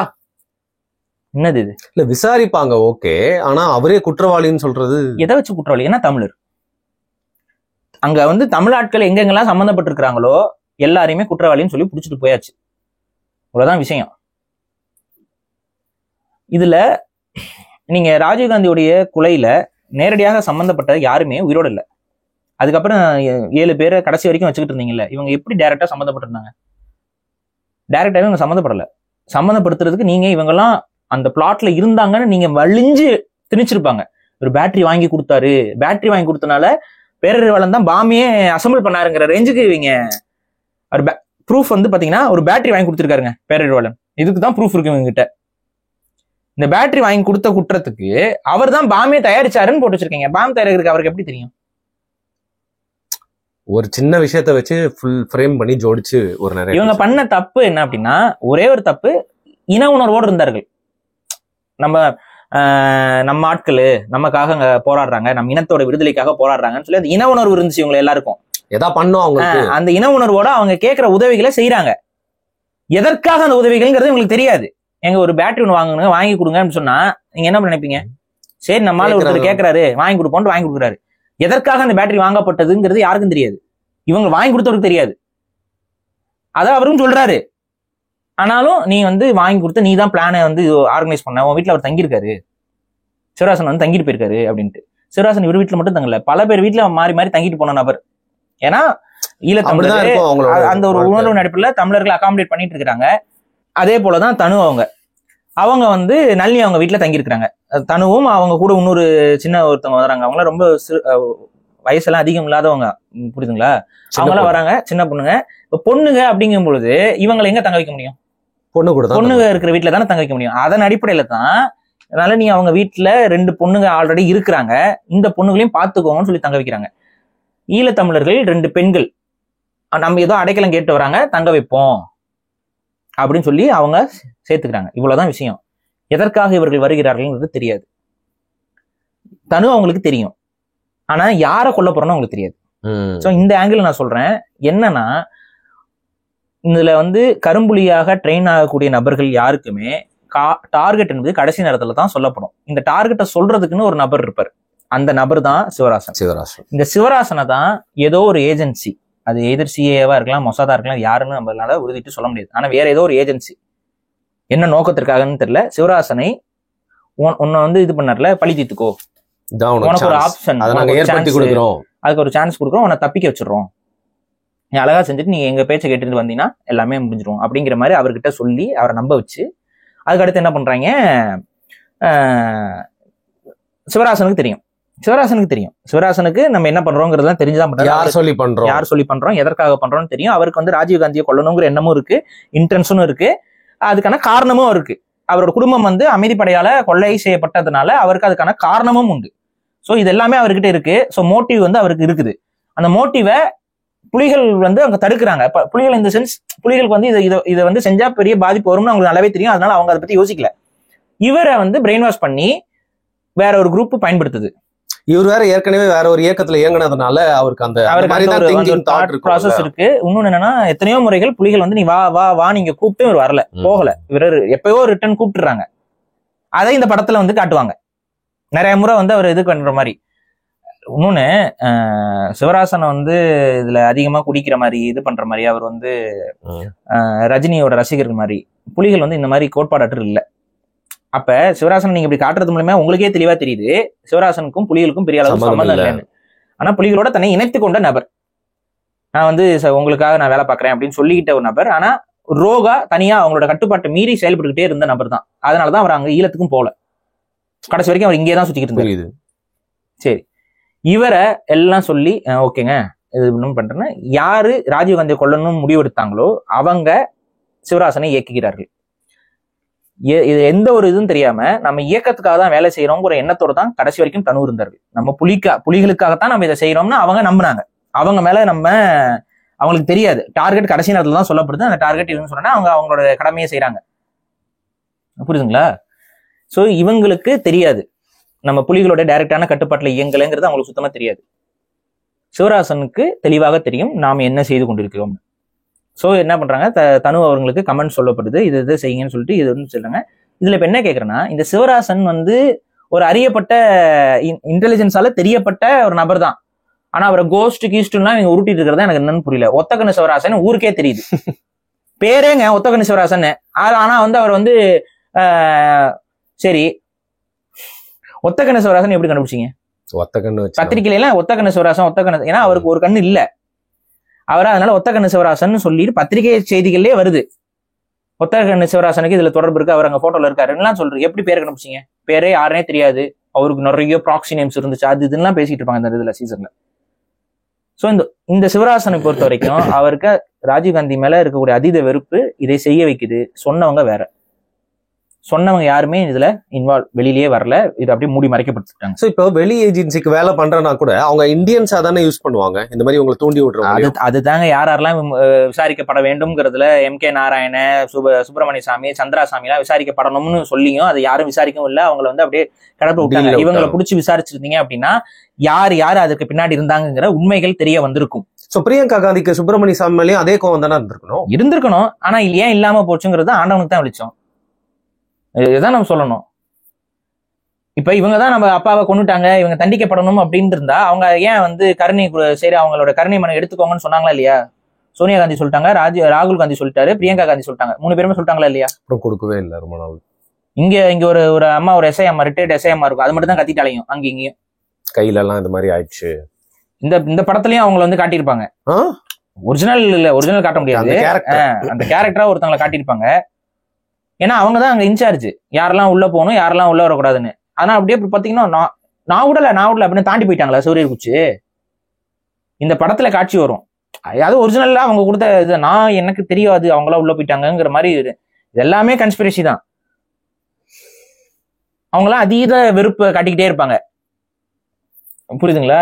ஒரு அறிவுபூர்வமா இந்த கேஸ் வந்து அணுகிறது இல்லை. அப்படியே வந்து புலிகள் தான் பண்ணாங்க. அதுக்கான ஆதாரங்கள் என்ன? சிவராசனை நீங்க கைது பண்ணியிருந்தீங்கன்னா அதுக்கான ஆதாரம் இருந்திருக்கும். சிவராசன் வாக்குமூலம் தானே அதுக்கான ஆதாரம். சிவராசனை பெங்களூர்ல 1.5 நாள் ஏன் சும்மா வச்சுட்டு இருந்தீங்க சொல்லுங்க நீங்க. இந்த நேரத்துலயும் அதை காட்டுவாங்க, ஆனா இது வேற மாதிரி காட்டுவாங்க. கன் பாயிண்ட்ல அவர் இருந்தாருங்கிற மாதிரி காட்டுவாங்க. ஆனா அது உண்மையா? கன் பாயிண்ட்ல தான் அவர் வச்சிருந்தீங்களா? இது நரேஷன் வந்து இந்த காவல்துறை தரப்புல இருந்து, அதாவது அந்த சிபிஐ தரப்புல இருந்து சொல்லப்படக்கூடிய நரேஷன் இது. அது அப்படியே படத்துல இந்த நாடகத்துல காட்டியிருப்பாங்க. ஆனா சிவராசன் எங்க இருக்காருன்னு கண்டுபிடிச்சதுக்கு பின்னாடி, சிவராசனை அணுகுனதுக்கு அப்புறம் கிட்டத்தட்ட 1.5 நாளைக்கு சிவராசனை வச்சு என்ன பண்ணிட்டு இருந்தீங்க? ஆனா அவர் வாக்குமூலம் கொடுக்கல. அதுக்கப்புறம் அவர் சுட்டு கொண்டுட்டாங்க. இதுல வந்து அவர் தற்கொலை பண்ணிக்கிட்டதா காட்டுறாங்க. ஒரு ரிப்போர்ட்ல அப்படிதான் இருக்கும் போல. ஆனா அவர் சுட்டு கொலை செய்யப்பட்டாருங்கிறதா அன்னைக்கு செய்திகள் எல்லாம் வந்துட்டு இருந்துச்சு. அவர் தற்கொலை பண்ணிக்கிட்டாருங்கிற மாதிரி எல்லாம் வரல. ஆனா வந்து அவர் ஏன் தற்கொலை பண்ணிக்க போறாரு? அவருக்கு சொல்லப்பட்ட பிராமிஸ் என்ன, அது எங்க நடந்தது என்ன, எதுக்கு பெங்களூர் போகணும் சொல்லுங்க. ஏப்பா தப்பிக்கிறதுக்கு கடல் இது இவ்வளவு இருக்கு, கடல்ல இருந்து இலங்கையில இருந்து பல போட் வருதான் போகுதான், அதனால ஈஸியா தப்பிச்சிருவாங்க, அதனால பிடிக்க முடியாதுன்னு இந்த நாடகத்திலே சொல்றானுங்க. சிவராசன் கடல் வழியா தப்பிச்சு போகாம பெங்களூருக்கு ஏன் போகணும்? பெங்களூர்ல யாரு அவங்கள வர சொன்னது? இது ஒரு பெரிய லார்ஜர் ஸ்கேல் கன்ஸ்பிரசி இது. சோ சிவராசனுக்கு தெரியும் டார்கெட்ன்ட்டு. அவர் தனுவை பயன்படுத்தி கொண்டார். தனு வந்து அவங்க புலிகளுக்கு உண்மையா இருந்த ஒரு கரும்புலி தான். அவங்க கிட்ட சொல்லப்பட்ட டார்கெட் புலிகள் தான் சொல்றாங்கன்னு நினைச்சு அவங்க போய் அது அவங்க இறக்குறாங்க. ஆனா அவங்கள யூஸ் பண்ணிக்கிட்டது சிவராசன். இங்க பிரச்சனை என்னன்னு பாத்தீங்கன்னா, நளினி அவங்க அப்ப பிரெக்னெண்டா இருக்கிறாங்க. அவங்க பிரெக்னெண்டா இருக்காங்கிறது அவங்களுக்கே தெரியும். முருகன் நளினியோட குழந்தை. அவங்க 2 பேரும் கல்யாணமும் பண்ணிக்கிட்டாங்க. ஆனா அவங்க கல்யாணம் பண்ணது வீட்டுக்கு தெரியாது. புரியுது. அவங்க வீட்டுக்கு தெரியாம அவங்க போய் கல்யாணம் பண்ணிக்கிறாங்க. திருப்பதியில போய் கல்யாணம் பண்ணிக்கிறாங்க. அந்த திருப்பதி போய் கல்யாணம் பண்ணிட்டு தான் இவர் வந்து முருகன் வந்து மொட்டை அடிக்கிறார். புரியுதுங்களா? திருப்பதி கோயிலுக்கு போயிட்டு இதை இந்த படத்துல காட்டுவாங்க. அவங்க அப்புறம் ரிட்டர்ன் வர வழியில தான் இவங்களை காவல்துறை கைது பண்ணுது. ரிட்டர்ன் இவங்க வர வழியில தான் கைது பண்ணுது. ஏன்னா இவங்க தனு வந்து இவங்க வீட்டுல தங்கியிருந்தாங்கிறது காரணம். அது மட்டும் இல்லாம ஸ்ரீபெரும்புத்தூருக்கு இவங்க எல்லாம் ஒன்னா போறாங்க. இவங்க எல்லாம் தான் ஒன்னா போயிருக்காங்க. சம்பவத்தன்னைக்கு ஒன்னா போயிருக்காங்க. தனு வந்து இவங்களெல்லாம் இது பண்ணிட்டு இவங்க நீங்க இங்க இருங்க நான் வரேன் அப்படின்னு சொல்லிட்டு இவங்க தனியா போய் தான் இது நடந்திருக்கு. ஸோ தனு அவங்களுக்கு தெரியும் என்ன நடக்க போகுதுன்ட்டு. ஸோ இதை பத்தி உங்களுக்கு இன்னும் என்ன டீட்டெயில்ஸா முழுசா தெரியணும் அப்படின்னா இதுல சில அந்த விசாரணை நளினி அவங்க எல்லாம் விசாரிக்கப்பட்ட முறையெல்லாம் அசிங்கமான அதெல்லாம் சொல்றதுக்கே நாக்கு கூசுது. ஒரு பெண்ணை என்னென்னலாம் செய்யக்கூடாதோ அத்தனை வேலையும் செய்தார்கள் அதிகாரத்தில் இருந்தவர்கள். அதுக்கு வாக்குமூலம் இருக்கு. இவங்களே ஓன் ஸ்டாண்ட்ல வாக்குமூலம் கொடுத்தது இருக்கு. இதுல இன்னொரு கொடுமை என்ன தெரியுமா? இவங்களை ரிலேட் பண்ண வரும்போது இவங்க 2 பேரும் கல்யாணம் பண்ணிக்கிட்டாங்கிற தகவல் வந்து காவல்துறைக்கு தெரியுது. அதாவது தெரியுது, இந்த இன்வெஸ்டிகேஷன் ஆஃபீஸருக்கு தெரியுது. ஆனா அது பதிவுல வரக்கூடாது. ஏன்னா இவங்க 2 பேரும் ஹஸ்பண்ட் அண்ட் ஒய்ஃப் அப்படின்னா கல்யாணம் பண்ணிக்கிறாங்கன்னா அது ஒரு பெரிய ஒரு ஓட்டை வரும். என்ன ஓட்டை தெரியுமா? எதுக்கு கல்யாணம் பண்ணிக்க போறாங்க? வாழணும் தானே. இவங்க எல்லாம் சூசைட் ஸ்குவாடா இருந்தாங்க அப்படின்னா எப்படி இவங்க பிரெக்னன்ட்டா வேற வயித்துல ஒரு குழந்தை இருங்க, நான் சொல்றேன் என்னென்ன கொடுமையெல்லாம் நடந்துச்சுன்னு நான் சொல்றேன். அப்ப இவங்க கல்யாணம் ஆயிடுச்சுன்னு சொல்லக்கூடாது. இவங்களை நரேஷன்லாம் அப்படி காட்டக்கூடாது. அதனால தாலியை பிடுங்கினாங்க. தாலியோட இருக்கக்கூடாதுன்னு சொல்லி தாலியை பிச்செறிஞ்சாங்க. பிச்செறிந்தவர் யார் தெரியுமா? ரகோத்தமன். அந்த ரகோத்தமனை வந்து எப்படி தெரியுமா இந்த படத்துல இந்த நாடகத்துல ஃபர்ஸ்ட் ரொம்ப சாஃப்டான கேரக்டர்மாங்க. ஸோ இந்த ரகோத்தமன் தான் தாலியை அறுத்தது. ரகோத்தமன் முன்னாடி அவர்களுடைய ஆடைகள் கலைக்கப்பட்டு விசாரணைங்கிற பேர்ல ஒரு செக்ஷுவல் அபியூஸ் என்பது நடத்தப்பட்டது. இதுக்கெல்லாம் அப்புறம் தான் இவங்க பிரெக்னென்ட், இவங்களை கைது பண்ணி சில நாட்கள் கழிச்சு தான் இவங்க பிரெக்னென்ட்டா இருக்காங்கிறதே தெரிய வருது. பிரெக்னென்ட்டா இருக்காங்க ஏன்னா கல்யாணம்னு சொல்லல, எதுவும் சொல்லல. இப்ப இவங்க பிரெக்னென்ட்டா இருக்காங்கன்னு தெரியுந்தா அந்த குழந்தை யாரோட குழந்தைன்னு தெரிய வந்துச்சுன்னா இவங்க 2 வயிற்றுல கருவோட இருக்கும்போது தான் இவங்க வந்து வெடிகுண்டா போனாங்களா, அந்த இன்வெஸ்டிகேஷன் அடி வாங்கிரும். அப்ப இவங்க பிரெக்னென்ட்டா இருக்காங்கிற விஷயம் வெளியில தெரியக்கூடாது. அதுக்கு என்ன பண்ணலாம்? பிரெக்னன்சியை கலைக்கணும். 3 மாசம் ஆயிடுச்சு. பிரெக்னன்சி எப்படி கலைக்கிறது? டாக்டர் கூப்பிட்டு போறாங்க. ஒரு நார்த் இந்தியன் டாக்டர், ஒரு லேடி டாக்டர் தான் கூட்டிட்டு போறாங்க பிரெக்னன்சியை கலைக்கணும்னு சொல்லிட்டு. அந்த அம்மா பார்த்துட்டு கலைக்க முடியாதுன்ட்டாங்க. ஏன்னா இது வந்து அம்மாக்கும் உயிருதுன்னா அவங்க வந்து கலைக்க கூடாதுங்கிற ஒரு இதுல இருக்காங்க. நான் கலைக்க மாட்டேன் அப்படின்றாங்க. இல்ல நீங்க கலைச்சுதான் தீரணும்னு அவங்க கிட்டே மிரட்டுறாங்க. நீ என்ன வேணாலும் மிரட்டு, நான் கலைக்க முடியாது அப்படின்ட்டாங்க. அதிகாரிகள் என்ன பண்றதுன்னு தெரியாம இதுலதான் ஓட்ட, இந்த இன்வெஸ்டிகேஷன்ல இருக்க ஓட்ட. இப்ப ஒரு பேசிக்கான ஒரு விஷயம் வந்து வைக்கப்படுது. நான் பிரெக்னெண்டா இருக்கேங்கிறது எனக்கு தெரியும். நாங்க கல்யாணம் பண்ணிக்கிட்டோம். கல்யாணம் பண்ணிட்டு நாங்க குழந்தை பெற்றுக்கிட்டு ஒரு வாழ்க்கை வாழலாம் நினைக்கிறோம். இதுல நாங்க இன்வால்வ் ஆகுமா? இவ்வளவுதான் கேள்வி. ஒரு பிரெக்னென்ட் லேடியா இருக்கேன் நானு, போய் சாவறதுக்கு யோசிச்சிருப்பேனா? இதுதான் விஷயம். இந்த விஷயத்தை இந்த கேள்வியை யாருக்கிட்ட நளினி கேட்பாங்கன்னா பிரியங்கா கிட்ட கேட்பாங்க. அந்த நேர்ல மீட் கேட்டிருக்காங்க. என் வயிற்றுல குழந்தை இருக்கு, நீயும் ஒரு பெண் தான், உனக்கு நீயும் குழந்தைகளை பெற்ற பெண் தான், உனக்கு தெரியும் வயிற்றுல குழந்தை இருக்கக்கூடிய ஒரு தாய் தன்னை மாய்த்து கொள்வதற்கு எண்ணம் இருக்குமா? ஃபர்ஸ்ட் क्वेश्चन பிரியங்கா காந்தி கேட்பாங்க, ஏன் எங்க அப்பாவை கொன்னீங்க? அதுல இருந்து இந்த பதில்லாம் வரும். அந்த புக்ல நீங்க படிச்சீங்கன்னா உங்களுக்கு தெரியும். இப்ப இன்வெஸ்டிகேட் பண்ண ஆபீசர்ஸ் ஃபர்ஸ்ட் இன்வெஸ்டிகேஷன்ல இவங்க ஹஸ்பண்ட் அண்ட் ஒய்ஃப்னு சொல்லல, இவங்க பிரெக்னெண்டா இருக்காங்கிற விஷயத்தையும் சொல்லல, வேற மாதிரி தான் சொல்லி வச்சிருந்தாங்க. இவங்க சூசைட் ஸ்குவாட்ல இவங்க சூசைட் ட்ரைனிங் எடுத்துட்டு வந்த மாதிரிலாம் ஊட்டி வச்சிருப்பாங்க. இதெல்லாம் இப்ப கான்ட்ரடிக்ட் ஆயிடுச்சு. இப்ப என்ன சொல்லுவீங்க இந்த இன்வெஸ்டிகேஷனை? அப்ப இது ஒரு மிரட்டி உருட்டி வாங்கப்பட்ட இன்வெஸ்டிகேஷன் தெளிவா தெரியுதா? அதற்கு நாங்க மிரட்டி உருட்டி தான் வாங்கணும்னு சொல்லிட்டு ஆபீசர்ஸுமே புக்ஸ் போட்டாங்க, புத்தகம் எழுதியிருக்காங்க. 2 புத்தகங்கள் இருக்கு. அந்த 2 புத்தகங்கள்லயுமே அவங்களை மிரட்டி உருட்டி தான் நாங்க வந்து இன்வெஸ்டிகேஷன்ல அது வந்து ஒரு முறையான வாக்குமூலமா, சரி அந்த வாக்குமூலங்கள் முறைகேடாக வாங்கப்பட்டிருந்தாலும் அந்த வாக்குமூலங்களை மறுத்து இவர்கள் திரும்ப பதிவுலாம் நீதிமன்றத்துக்குலாம் கொடுத்துட்டாங்க. இவங்க சைட்ல இந்த ரிப்போர்ட்ஸ் எல்லாம் கொடுத்துட்டாங்க இந்த கேஸ் நடக்கும்போது. இதுல இன்னொரு கேள்வி என்னன்னா, சிவராசனை கைது பண்றதுக்கு உங்களுக்கு 1.5 நாளுக்கு முழுமையாக இருந்தும் 1.5 நாளா நீங்க கைது பண்ணாம, அவர் அரெஸ்ட் பண்ணாம, ரூமுக்குள்ள சிவராசன், ரூமுக்கு வெளியில போலீஸ், ஏன் அரெஸ்ட் பண்ணல? வாக்குமூலம் வாங்கிட்டு போக வேண்டியதானே? வாக்குமூலம் வாங்காம அவர் சைனடும் கிடைக்கல, துப்பாக்கியில சுட்டு இறந்துட்டாரு. அவர் சைனடு சாப்பிடல, அதுல இதையும் காட்டுவாங்க, துப்பாக்கியில சுட்டு. ஏன்னா புரியுதா நான் சொல்றது? அப்ப அந்த யாருக்கிட்ட இருந்து வாக்குமூலம் வேணுமோ அந்த வாக்குமூலமே வாங்கல. அவர் தான் சொல்லணும், நான் புலிகள் சொல்லிதான் இதை செஞ்சேன் அப்படின்னு. இப்ப அவர் கைது பண்ணியிருந்தீங்கன்னா அவர் சொல்லியிருப்பாரா? இல்ல, நான் என்னோட ஓன் வில்ல நான் செஞ்சேன்னு சொல்ல போறாரு. அப்ப புலிகள் மேல இந்த கம்ப்ளைண்ட் வராது. அப்ப கைது பண்ணி விசாரிக்கும் போது அவர் சொல்ல மறுக்கிறதுனால என்ன நடந்திருக்குன்னு உங்களுக்கே புரிஞ்சிருக்கும்.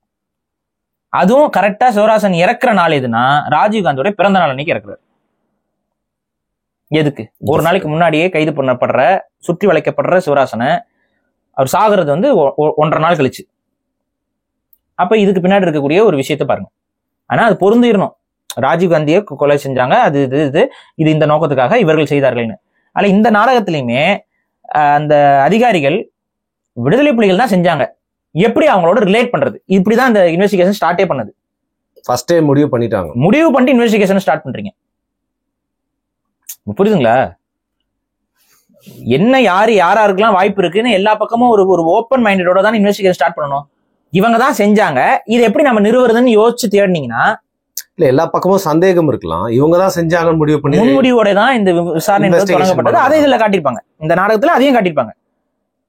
ஃபர்ஸ்ட் சீன்ல எல்டிடி தான் செஞ்சாங்க, இல்ல என்டர் ஆகும் போதே வணக்கம் கூட இல்ல, எல்டிடி தான் செஞ்சாங்க, எப்படி அதை நம்ம ப்ரூவ் பண்றது? இப்படிதான் உட்காந்து பேசுறது. சோ இதுதான் நம்ம கிட்ட வைக்க. சரி, இந்த நாடகம் எதுக்கு எடுக்கப்படுது? திரும்ப திரும்ப ஒரு பொய்யை இந்தியர்கள் மத்தியில மூளை சிலை செய்வதற்காக தான் இந்த நாடகங்கள் திரும்ப திரும்ப எடுக்கப்படுகிறது. உண்மையாகவே ராஜீவ்காந்திக்கு நியாயம் கிடைக்கப்பட்டதானா? கிடைக்கப்படல. ராஜீவ்காந்தியை கொலை செய்தவர்கள் இன்றளவும் தண்டிக்கப்படவில்லை, அவங்க தப்பிச்சுட்டாங்க. அந்த கொலைக்கு உண்மையான காரணக்கர்த்தாக்கள் இன்றளவும் நல்லபடியாக வாழ்ந்து, ஒரு சிலர் அதுல வயதாகி இறந்து விட்டார்கள், மற்றவங்களாம் இன்னும் வாழ்ந்துகிட்டு இருக்கிறவங்களும் வாழ்ந்துகிட்டு இருக்கிறாங்க, அதிகார இதோட வாழ்ந்துகிட்டு இருக்கிறாங்க. ஆனா உண்மையான குற்றவாளிகள் விசாரிக்கப்படாமல் ஒரு பழி என்பது தமிழ் சமூகத்து மீது போடப்பட்டு, அந்த பழிக்காக தமிழர்களை பழி தீர்க்கிறோம்ங்கிற பேர்ல திரும்ப அதே குற்றம் தமிழ் சமூகத்தையும் பழி தீர்த்தது 2009. சோ இதுதான் விஷயம். இதுல நீங்க அங்க போகாம விட்ட தலைவர்கள் எல்லாம் வந்து ஏன் அங்க போகாம விட்டாங்கன்ற ரேஞ்சில எல்லாம் யாரும் அதுக்கப்புறம் வந்து சந்தேகப்பட்டிருப்பாங்க. ஆனா அவங்களெல்லாம் போய் யாரும் கேள்வியும் கேட்கல. இவ்வளவு முக்கிய தலைவர் வராரு, நீங்களே எங்க போனீங்கிற கேள்வியிலேயே எல்லாருக்கும் விட தெரிஞ்சிடும். அதுக்கு மேல ராஜீவ்காந்திக்கு இருந்த கொலை மிரட்டல்கள், கொலை சார்ந்த அவர் கொலை செய்ய போறாங்கன்னு உலக தலைவர்கள் சொல்லிய எச்சரிக்கைகள், இதெல்லாம் கடந்து ராஜீவ்காந்தியை வந்து எதன் அடிப்படையில் அவ்வளவு வலுக்கட்டாயமா அவர் இங்க கொண்டு வரணும்? விமானமே பழுதானதுக்கு அப்புறமும் விமானத்தை ரெடி பண்ணி திரும்ப அவரை கூட்டிட்டு வர வேண்டிய அவசியம் என்ன? இந்த மாதிரியான கேள்விகள்லாம் நீங்க கேட்டீங்கன்னாவே இந்த சம்பவத்துக்கு பின்னாடி இருக்கக்கூடிய ஒரு ஓட்டைகள் எல்லாம் பொருந்தி வந்திருக்கிறது உங்களால உணர முடியும். அது போக இன்னொரு சிம்பிள் லாஜிக்கான கேள்வி, சிவராசன், தனு இவர்கள் மாலை போட அனுமதித்தது யார்?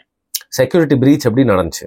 இவ்வளவுதான் விஷயம். அண்ட் இதெல்லாம் பண்ணிருப்பாங்கல்ல, செக்லாம் பண்ணிருப்பாங்க, ஃபுல்லா மெட்டல் டிடெக்டர், பாம்பு எல்லாத்தையும் கடந்து இவங்களுக்கு உள்ள அனுமதி கிடைச்சது. இவர்கள் மாலை போடுவதற்கு அனுமதி கிடைக்கிறது. முன்னாள் பிரதமர் அவரு. சோ பாதுகாப்பு வளையம் வந்து ஸ்ட்ராங்கா தான். இவங்களுக்கு மாலை போட அனுமதி எங்க இருந்து வந்தது? இவ்வளவுதான் விஷயம். அப்ப அதுவும் கூட நார்மலாவே செக் பண்றவங்க என்ன பண்ணுவாங்கன்னு தெரியும். ஒரு வேஸ்ட்ல ஒரு வெடிக்கிற அளவுக்கு ஒரு பெரிய குண்டை கட்டிட்டு போனா இப்படி செக் பண்ணா தெரிஞ்சிடும். அது கூட்ட நெரிசல். அந்த கூட்ட நெரிசல்ல பிளான் பண்ண ஆட்கள் தான் உள்ள வருவாங்க. ஒரு இது இருக்கும், ஒரு தடை இருக்கும். அந்த தடைக்கு நடுவுல இவர் நடந்து வருவாரு. இவரு ஆனா மக்கள் பக்கத்துல போற. இப்ப இவரா வந்து மக்கள் பக்கத்துல போயிட்டு இருந்தாருன்னா நீங்க சொல்றதுல நியாயம் இருக்கு. ஏங்க அவங்க வெளியில நின்று இருந்தாங்க, உள்ள இவங்க உள்ள வந்திருப்பாங்க. ரொம்ப க்ளோஸா வந்து மாலையை போட்டுட்டு கீழே குனிறப்பதான் வெடி. ஏன்? சோ இது இந்த மாதிரி கேள்விகளை கேட்டிருக்கணும் தமிழர்கள். ஆனா தமிழர்களுடைய கேள்விகள் கேட்கப்பட்டாலும் இல்ல இன்னொன்னு என்னன்னா, காங்கிரஸ் கட்சியில இருக்க மிக முக்கியமான நபராக இருக்கக்கூடிய வேலுச்சாமி அவர்லாம் நிறைய முறை வந்து இதுக்குள்ள ஒரு கன்ஸ்பிரசி இருக்கு, நிறைய யூடியூப் பேசியிருக்காரு. இது மாதிரி அதெல்லாமே ஏழை சொல்லி அம்பலம் ஏறாதுங்கிற மாதிரி, தமிழர்கள் சொல்லி அம்பலம் ஏறாதுங்கிற மாதிரி ஒரு தோற்றம் தான் இந்த விஷயத்துல இருந்தது. கடைசியில எழுவர் விடுதலைக்காக செங்கோடி போன்றவர்கள்லாம் தங்கள் உயிரை மாய்ச்சு பெரும் போராட்டங்கள் நடத்தி அவர்களுக்கு எதனால அந்த தமிழ் சமூகம் அவர்களுக்காக அவ்வளவு போராடிச்சு அப்படின்னா, நீங்க பிடிச்சு வச்சிருந்தது நிரபராதிகள். அவங்க தமிழராக பிறந்த ஒரே காரணத்துக்காக தான் நீங்களும் அவங்கள கைது பண்ணீங்க. கடைசியில சாந்தன் அவர்கள் உண்ணாவிரதம் இருந்து அந்த உண்ணாவிரதத்தின் காரணமாக உடல் உவாதை ஏற்பட்டு உயிர் போனதுக்கு அப்புறம் தான் மத்தவங்க வழியில வந்தாங்க. எந்த சாந்தன்? வேறொரு சாந்தன். வேற யாரோ ஒரு சாந்தனை பிடிக்கிறதுக்காக வேற ஒரு சாந்தனை பிடிச்சிங்களா, ஒரு அப்பாவிய. அந்த அப்பாவி தன் உயிரை மாற்றிக்கிட்டதுக்கு பின்னாடி தான், உடல் உபாதையின் காரணமாக ட்ரீட்மெண்ட் இல்லாம தன் உயிர் போனதுக்கு அப்புறம் தான் அவங்களுக்கு நடக்கக்கூடிய அநியாயம் என்பது அதிகார வர்க்கத்துக்கு இதுக்கு மேலனா பிரச்சனை ஆயிரும்னு சொல்லிட்டு அவங்களெல்லாம் வெளியே விடுறீங்க. அப்படிதான் அவங்களாம் வெளியில வந்தாங்க. இதுல மீம்ஸ்ல நிறைய பார்க்க முடிஞ்சுது. இவ்வளோ பெரிய ஆக்டிவிட்டிஸ் பண்ணிட்டு இருக்கும் போதும் சாப்பாட்டிலே வந்து கான்சென்ட்ரேட் பண்ணிட்டு இருக்க மாதிரி, அவர் சாப்பிடுற மாதிரி எப்ப பார்த்தாலும் சாப்பிடல. அதெல்லாம் வந்து இவங்களோட வன்மத்துல தலைவரோட கேரக்டரை வந்து ரொம்ப தப்பா காட்டணுங்கிற மாதிரியும் வந்து ஒரு ஒரு ஒரு வெறுப்பை வந்து வைக்கிறதுக்கு தகுந்த மாதிரி தான் அவங்க அதுல அந்த டைலாக் வில்லனைஸ் பண்ணி வச்சிருப்பாங்க. ரெண்டாவது வந்து இவர் சொல்றதெல்லாம் கேட்டு தான் அது எல்லாமே நடந்துட்டு இருந்த மாதிரி காமிச்சுட்டு இருப்பாங்க. நீங்க கவனிச்சீங்கன்னா இன்ஸ்ட்ரக்ஷன் இவர் கொடுத்து இவர் அதாவது விடுதலை புலிகளோட ஹைகமாண்ட்ல இருந்து பிரெயின் வந்து வேலை செஞ்சுதான் இது நடந்துச்சுங்கிற மாதிரி இதை காட்டணும், இதை நம்ப வைக்கணுங்கிறதுக்காக தான் இந்த கேரக்டர் மாதிரி காமிச்சு உள்ள கொண்டு வந்திருப்பாங்க. இதுல என்ன நம்ம புரிஞ்சுக்கிறோம் அப்படின்னா, நம்ம இப்ப சொன்னதான் விஷயம், தமிழர்கள் மீது இந்த பழி சுமத்தப்பட்டது, இவர்கள் அதை செய்யல, செஞ்சவர் தமிழர். ஆனா அது புலிகளுடைய விருப்பத்தோடு புலிகளுடைய கட்டளையின் பேர்ல இது நடக்கல. ஆனா இதை எப்படி ப்ரூவ் பண்றது அப்படின்னா, இருக்க வேண்டியவங்களை வந்து கைது பண்ணிருக்க வேண்டியவங்களை கைது பண்ணாம அவங்கள இருக்கிற ஒரே ஆதாரத்தையும் சிவராசன்கிற ஆதாரத்தையும் அழிச்சாச்சு. சிவராசனை கைது பண்ணி விசாரிச்சிருந்தா சிவராசனோட ஸ்டேட்மெண்ட் வந்து அதை வெளிப்படுத்தியிருக்கும். ஸோ சிவராசனை கைது பண்ணி விசாரிக்கப்படாமல் சிவராசன் வந்து காணாம போறாரு, அவர் இறந்துடுறாரு அப்படின்னா, அவரே சுட்டுக்கிட்டாருன்னு ஒரு குரூப்பும் அவரை சுட்டு கொல்லப்பட்டாருன்னு ஒரு இதுன்னு சொல்லப்படுதுன்னா, அவரோட இறப்புல மர்மமே தான். அதுவும் பெங்களூர் ஏன் போனாரு, பெங்களூருக்கு அவர் வர சொன்னது யாரு, இதெல்லாம் வந்து ஒரு பெரிய கேள்விக்குறி.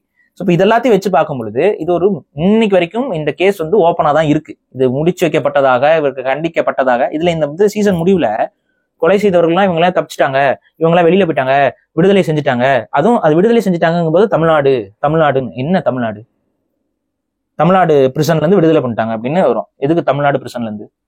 கோர்ட்டு தானே பண்ணுது. ஆனா வந்து தமிழ்நாடு பிரிசன்ல இருந்து விடுதலை பண்ணிட்டாங்க, என் கார்டு போறாங்க. அறிவு அவங்களுக்கு அறிவு இல்லைங்க, உங்களுக்கு புரியுதா? புரியல.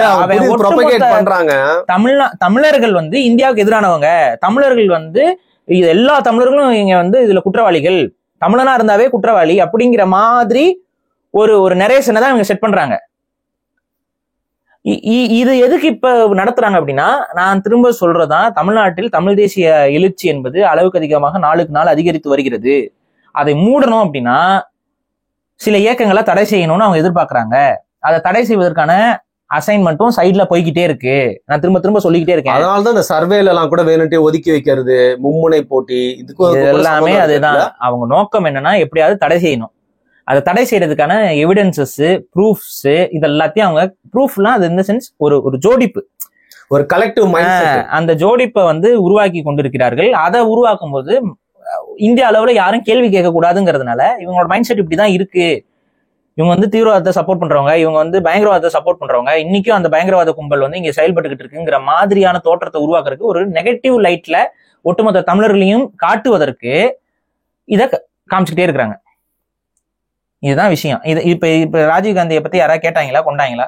எல்லாம் மறந்துட்டு அடுத்த வேலையை பார்க்க போயிட்டாங்க. ஆனா இதை எடுத்து திரும்ப தமிழர்களுக்கும் இந்தியாவுக்கும் கொம்பு சீவி விட்டு ஒரு வேலையை பண்ணணும். ஹிந்தியில இதை எடுத்து எல்லா மொழியிலையும் இதை டிரான்ஸ்லேட் பண்ணி, மொழிபெயர்க்கவே தெரியலனாலும் இலவுத்தனமா மொழிபெயர்த்து இதை பரப்புறது நோக்கம் என்ன?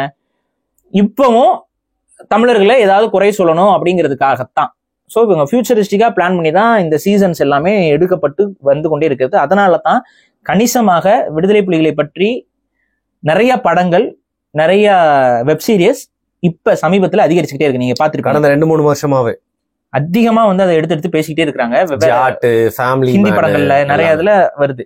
இது எதுக்குன்னா, தமிழ்நாட்டில் இருக்கக்கூடிய தமிழ் தேசிய எழுச்சிய ஒரு தீவிரவாத போராட்டம் போல இந்திய மக்கள் மத்தியில காமிச்சு இவங்களுக்கும் அவங்களுக்கும் தொடர்பு இருக்கு, அவங்க சொல்லிதான் அவங்க செயல்படுறாங்கிற மாதிரி காமிச்சு அதை ஒட்டுமொத்தமாக நீர்த்து போக செய்யலாம் அப்படிங்கிற ஒரு எண்ணம், ஒரு சதித்திட்டம் அவர்களிடம் இருக்கு. அதை நோக்கி அவங்க நகர்ந்துட்டு இருக்காங்க. அதனாலதான் இந்த மாதிரியான சீசன்ஸ் எல்லாத்தையும் எடுத்து மக்களை பார்க்க வைக்கிறாங்க. ஆனா நான் என்ன சொல்றேன், கொஞ்சம் ஹை பட்ஜெட்ல தயவு செஞ்சு எடுங்க, இல்ல கொஞ்சம் மூளையை யூஸ் பண்ணி எடுங்க. இவ்வளவு மட்டமா எடுத்தீங்கன்னா உங்காலுமே பார்க்க மாட்டான். நல்லதுதான் அது நம்மளுக்கு. நல்லது இல்ல. இப்ப நீங்க எடுத்ததுனால நாங்க அதை எடுத்து விலைக்கு பேசுறதுக்கான ஒரு சுச்சுவேஷன் கிரியேட் ஆகுது. நீங்க இப்ப தப்பா எடுக்கிறதுனால நம்ம அதை எடுத்து அதோட ரியாலிட்டி என்னன்னு சொல்லி விலைக்கு பேசுறதுக்கான ஒரு சுச்சுவேஷன் நீங்க தான் கிரியேட் பண்றீங்க. இப்ப இல்லைன்னா யாரும் இதை பத்தி பேசுறது இல்ல, கடந்து போறதுதான். ஆனா திரும்ப திரும்ப ஒரு பொய்யான இன்வெஸ்டிகேஷனை தமிழர்கள் மேல குற்றம் சொல்லி இந்த இன்வெஸ்டிகேஷனை வந்து நியாயப்படுத்திக்கிட்டே இருக்கிறது. புலிகள் அதை ஏத்துக்கல, அது ஒரு தும்பியல் சம்பவம்னு சொன்னாங்க. இந்த அன்பார்ச்சுனேட் ஈவெண்ட். அது ஏன் அன்பார்ச்சுனேட் ஈவெண்ட்னா, புலிகள் தரப்புல இருந்த நபர்கள் அதுக்கு பயன்படுத்தப்பட்டதுதான் அன்பார்ச்சுனேட்டா நடந்த ஒரு விஷயம். 21 நாடுகளை உதவிக்கு கூட்டுச்சதி, அதுவும் பல துரோகங்கள், இனப்படுகொலை செஞ்சு, நீங்க ஒரு அறமான போரா நடந்துச்சு அந்த இடத்துல.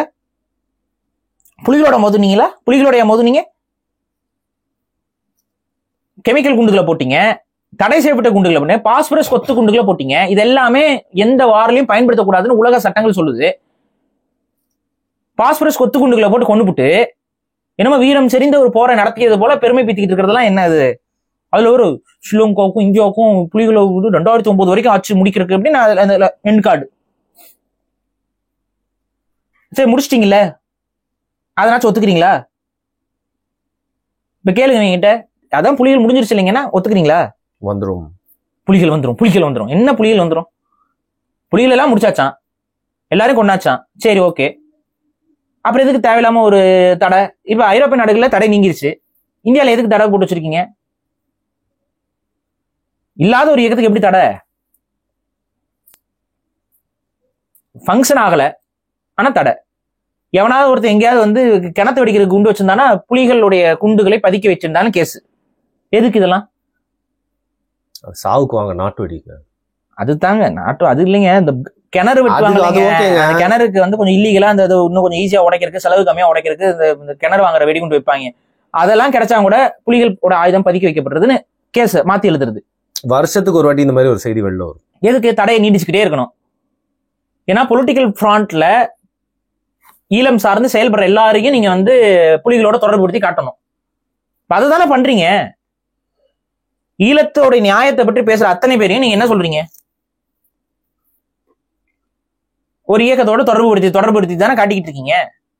இதுதான் இந்தியாவுடைய அறமான செயல்பாடு. ஸோ இது நம்ம புரிஞ்சுக்கிறது. இந்த சீசன் என்பது ஒரு ஒண்ணுக்காகாத சீசனு. இந்த சீசன் மூலமா உங்களுக்கு நடந்த விஷயத்த சொல்லிட்டோம். சிவராசன் குற்றவாளி தான், அதுல மாற்றுக்கிறது இல்லை. ஆனால் சிவராசன் தன்னுடைய தனிப்பட்ட நோக்கத்திற்காகத்தான் அந்த கொலையை செய்தாரே ஒழிய அது விடுதலை புலிகளுடைய தரப்புல இருந்து அந்த கொலை என்பது நடத்தப்படவில்லை. இதுதான் இவர்கள் மறைக்கும் உண்மை. தனு அவர்களுக்கு தெரியாது எதுவும். அவங்களுக்கு கடைசி நேரத்துல டார்கெட், அவங்க ஒரு கரும்புலி, அவங்களுக்கு கடைசி நேரத்துல டார்கெட் அப்படின்னு சொன்னோம்னா அவங்க என்னவோ அதை அவங்க செஞ்சுட்டாங்க. அவங்க கடமையை நினைச்சுதான் அவங்க செஞ்சுட்டு போயிருக்காங்க. ஆனா இந்த டார்கெட்டை மாத்தி இந்த டார்கெட்டை வந்து மறைமுகமா வேற ஒரு டார்கெட்டை கொடுத்தது சிவராசன். ஸோ இதுதான் உண்மை. இந்த உண்மை என்பது தமிழர்களுக்கு புரியுது. தமிழர்கள் மீது வெறுப்பு, தமிழர்களை குற்றவாளியாவே பார்க்கணும்னு நினைக்கிறவங்களுக்கு இந்த உண்மை இன்னைக்கும் புரிய போறதுல. அவங்க அந்த உண்மை தெரிஞ்சாலும் அவங்க ஏத்துக்க மாட்டாங்க. இது அப்படியே தான் கடைசி வரைக்கும் இழுத்துட்டு இருப்பாங்க.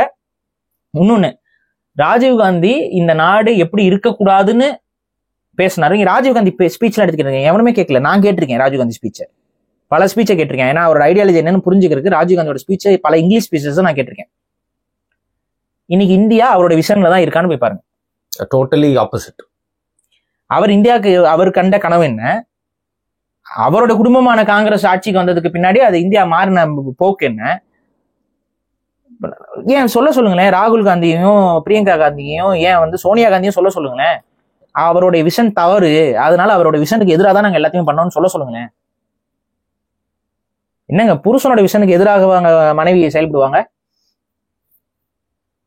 அப்பாவுடைய விஷனுக்கு எதிராக பையன் செயல்படுவாரு, பொண்ணு செயல்படுவாங்க. அவங்க அப்பா பேசின எதுங்க நீங்க நடைமுறைப்படுத்திருக்கீங்க? உங்க அப்பா வந்து இந்தியா இப்படி இருக்கணும், இந்தியாவோட வெளியுறவு கொள்கை இப்படி இருக்கணும், இந்தியாவுடைய நாடு என்னென்ன இடத்துல எப்படி சப்போர்ட் பண்ணணும், இதெல்லாம் பேசியிருக்காருல. அவருடைய ஐடியாலஜி இருக்குல்ல, அந்த ஐடியாலஜி நீங்க ஃபாலோ பண்ணீங்களா? காங்கிரஸ் கட்சி ஃபாலோ பண்ணுச்சா? இவ்வளவுதான் விஷயம். இதுல இருந்தே உங்களுக்கு தெரியும் இங்க நடந்த கூத்து என்ன அப்படின்ட்டு.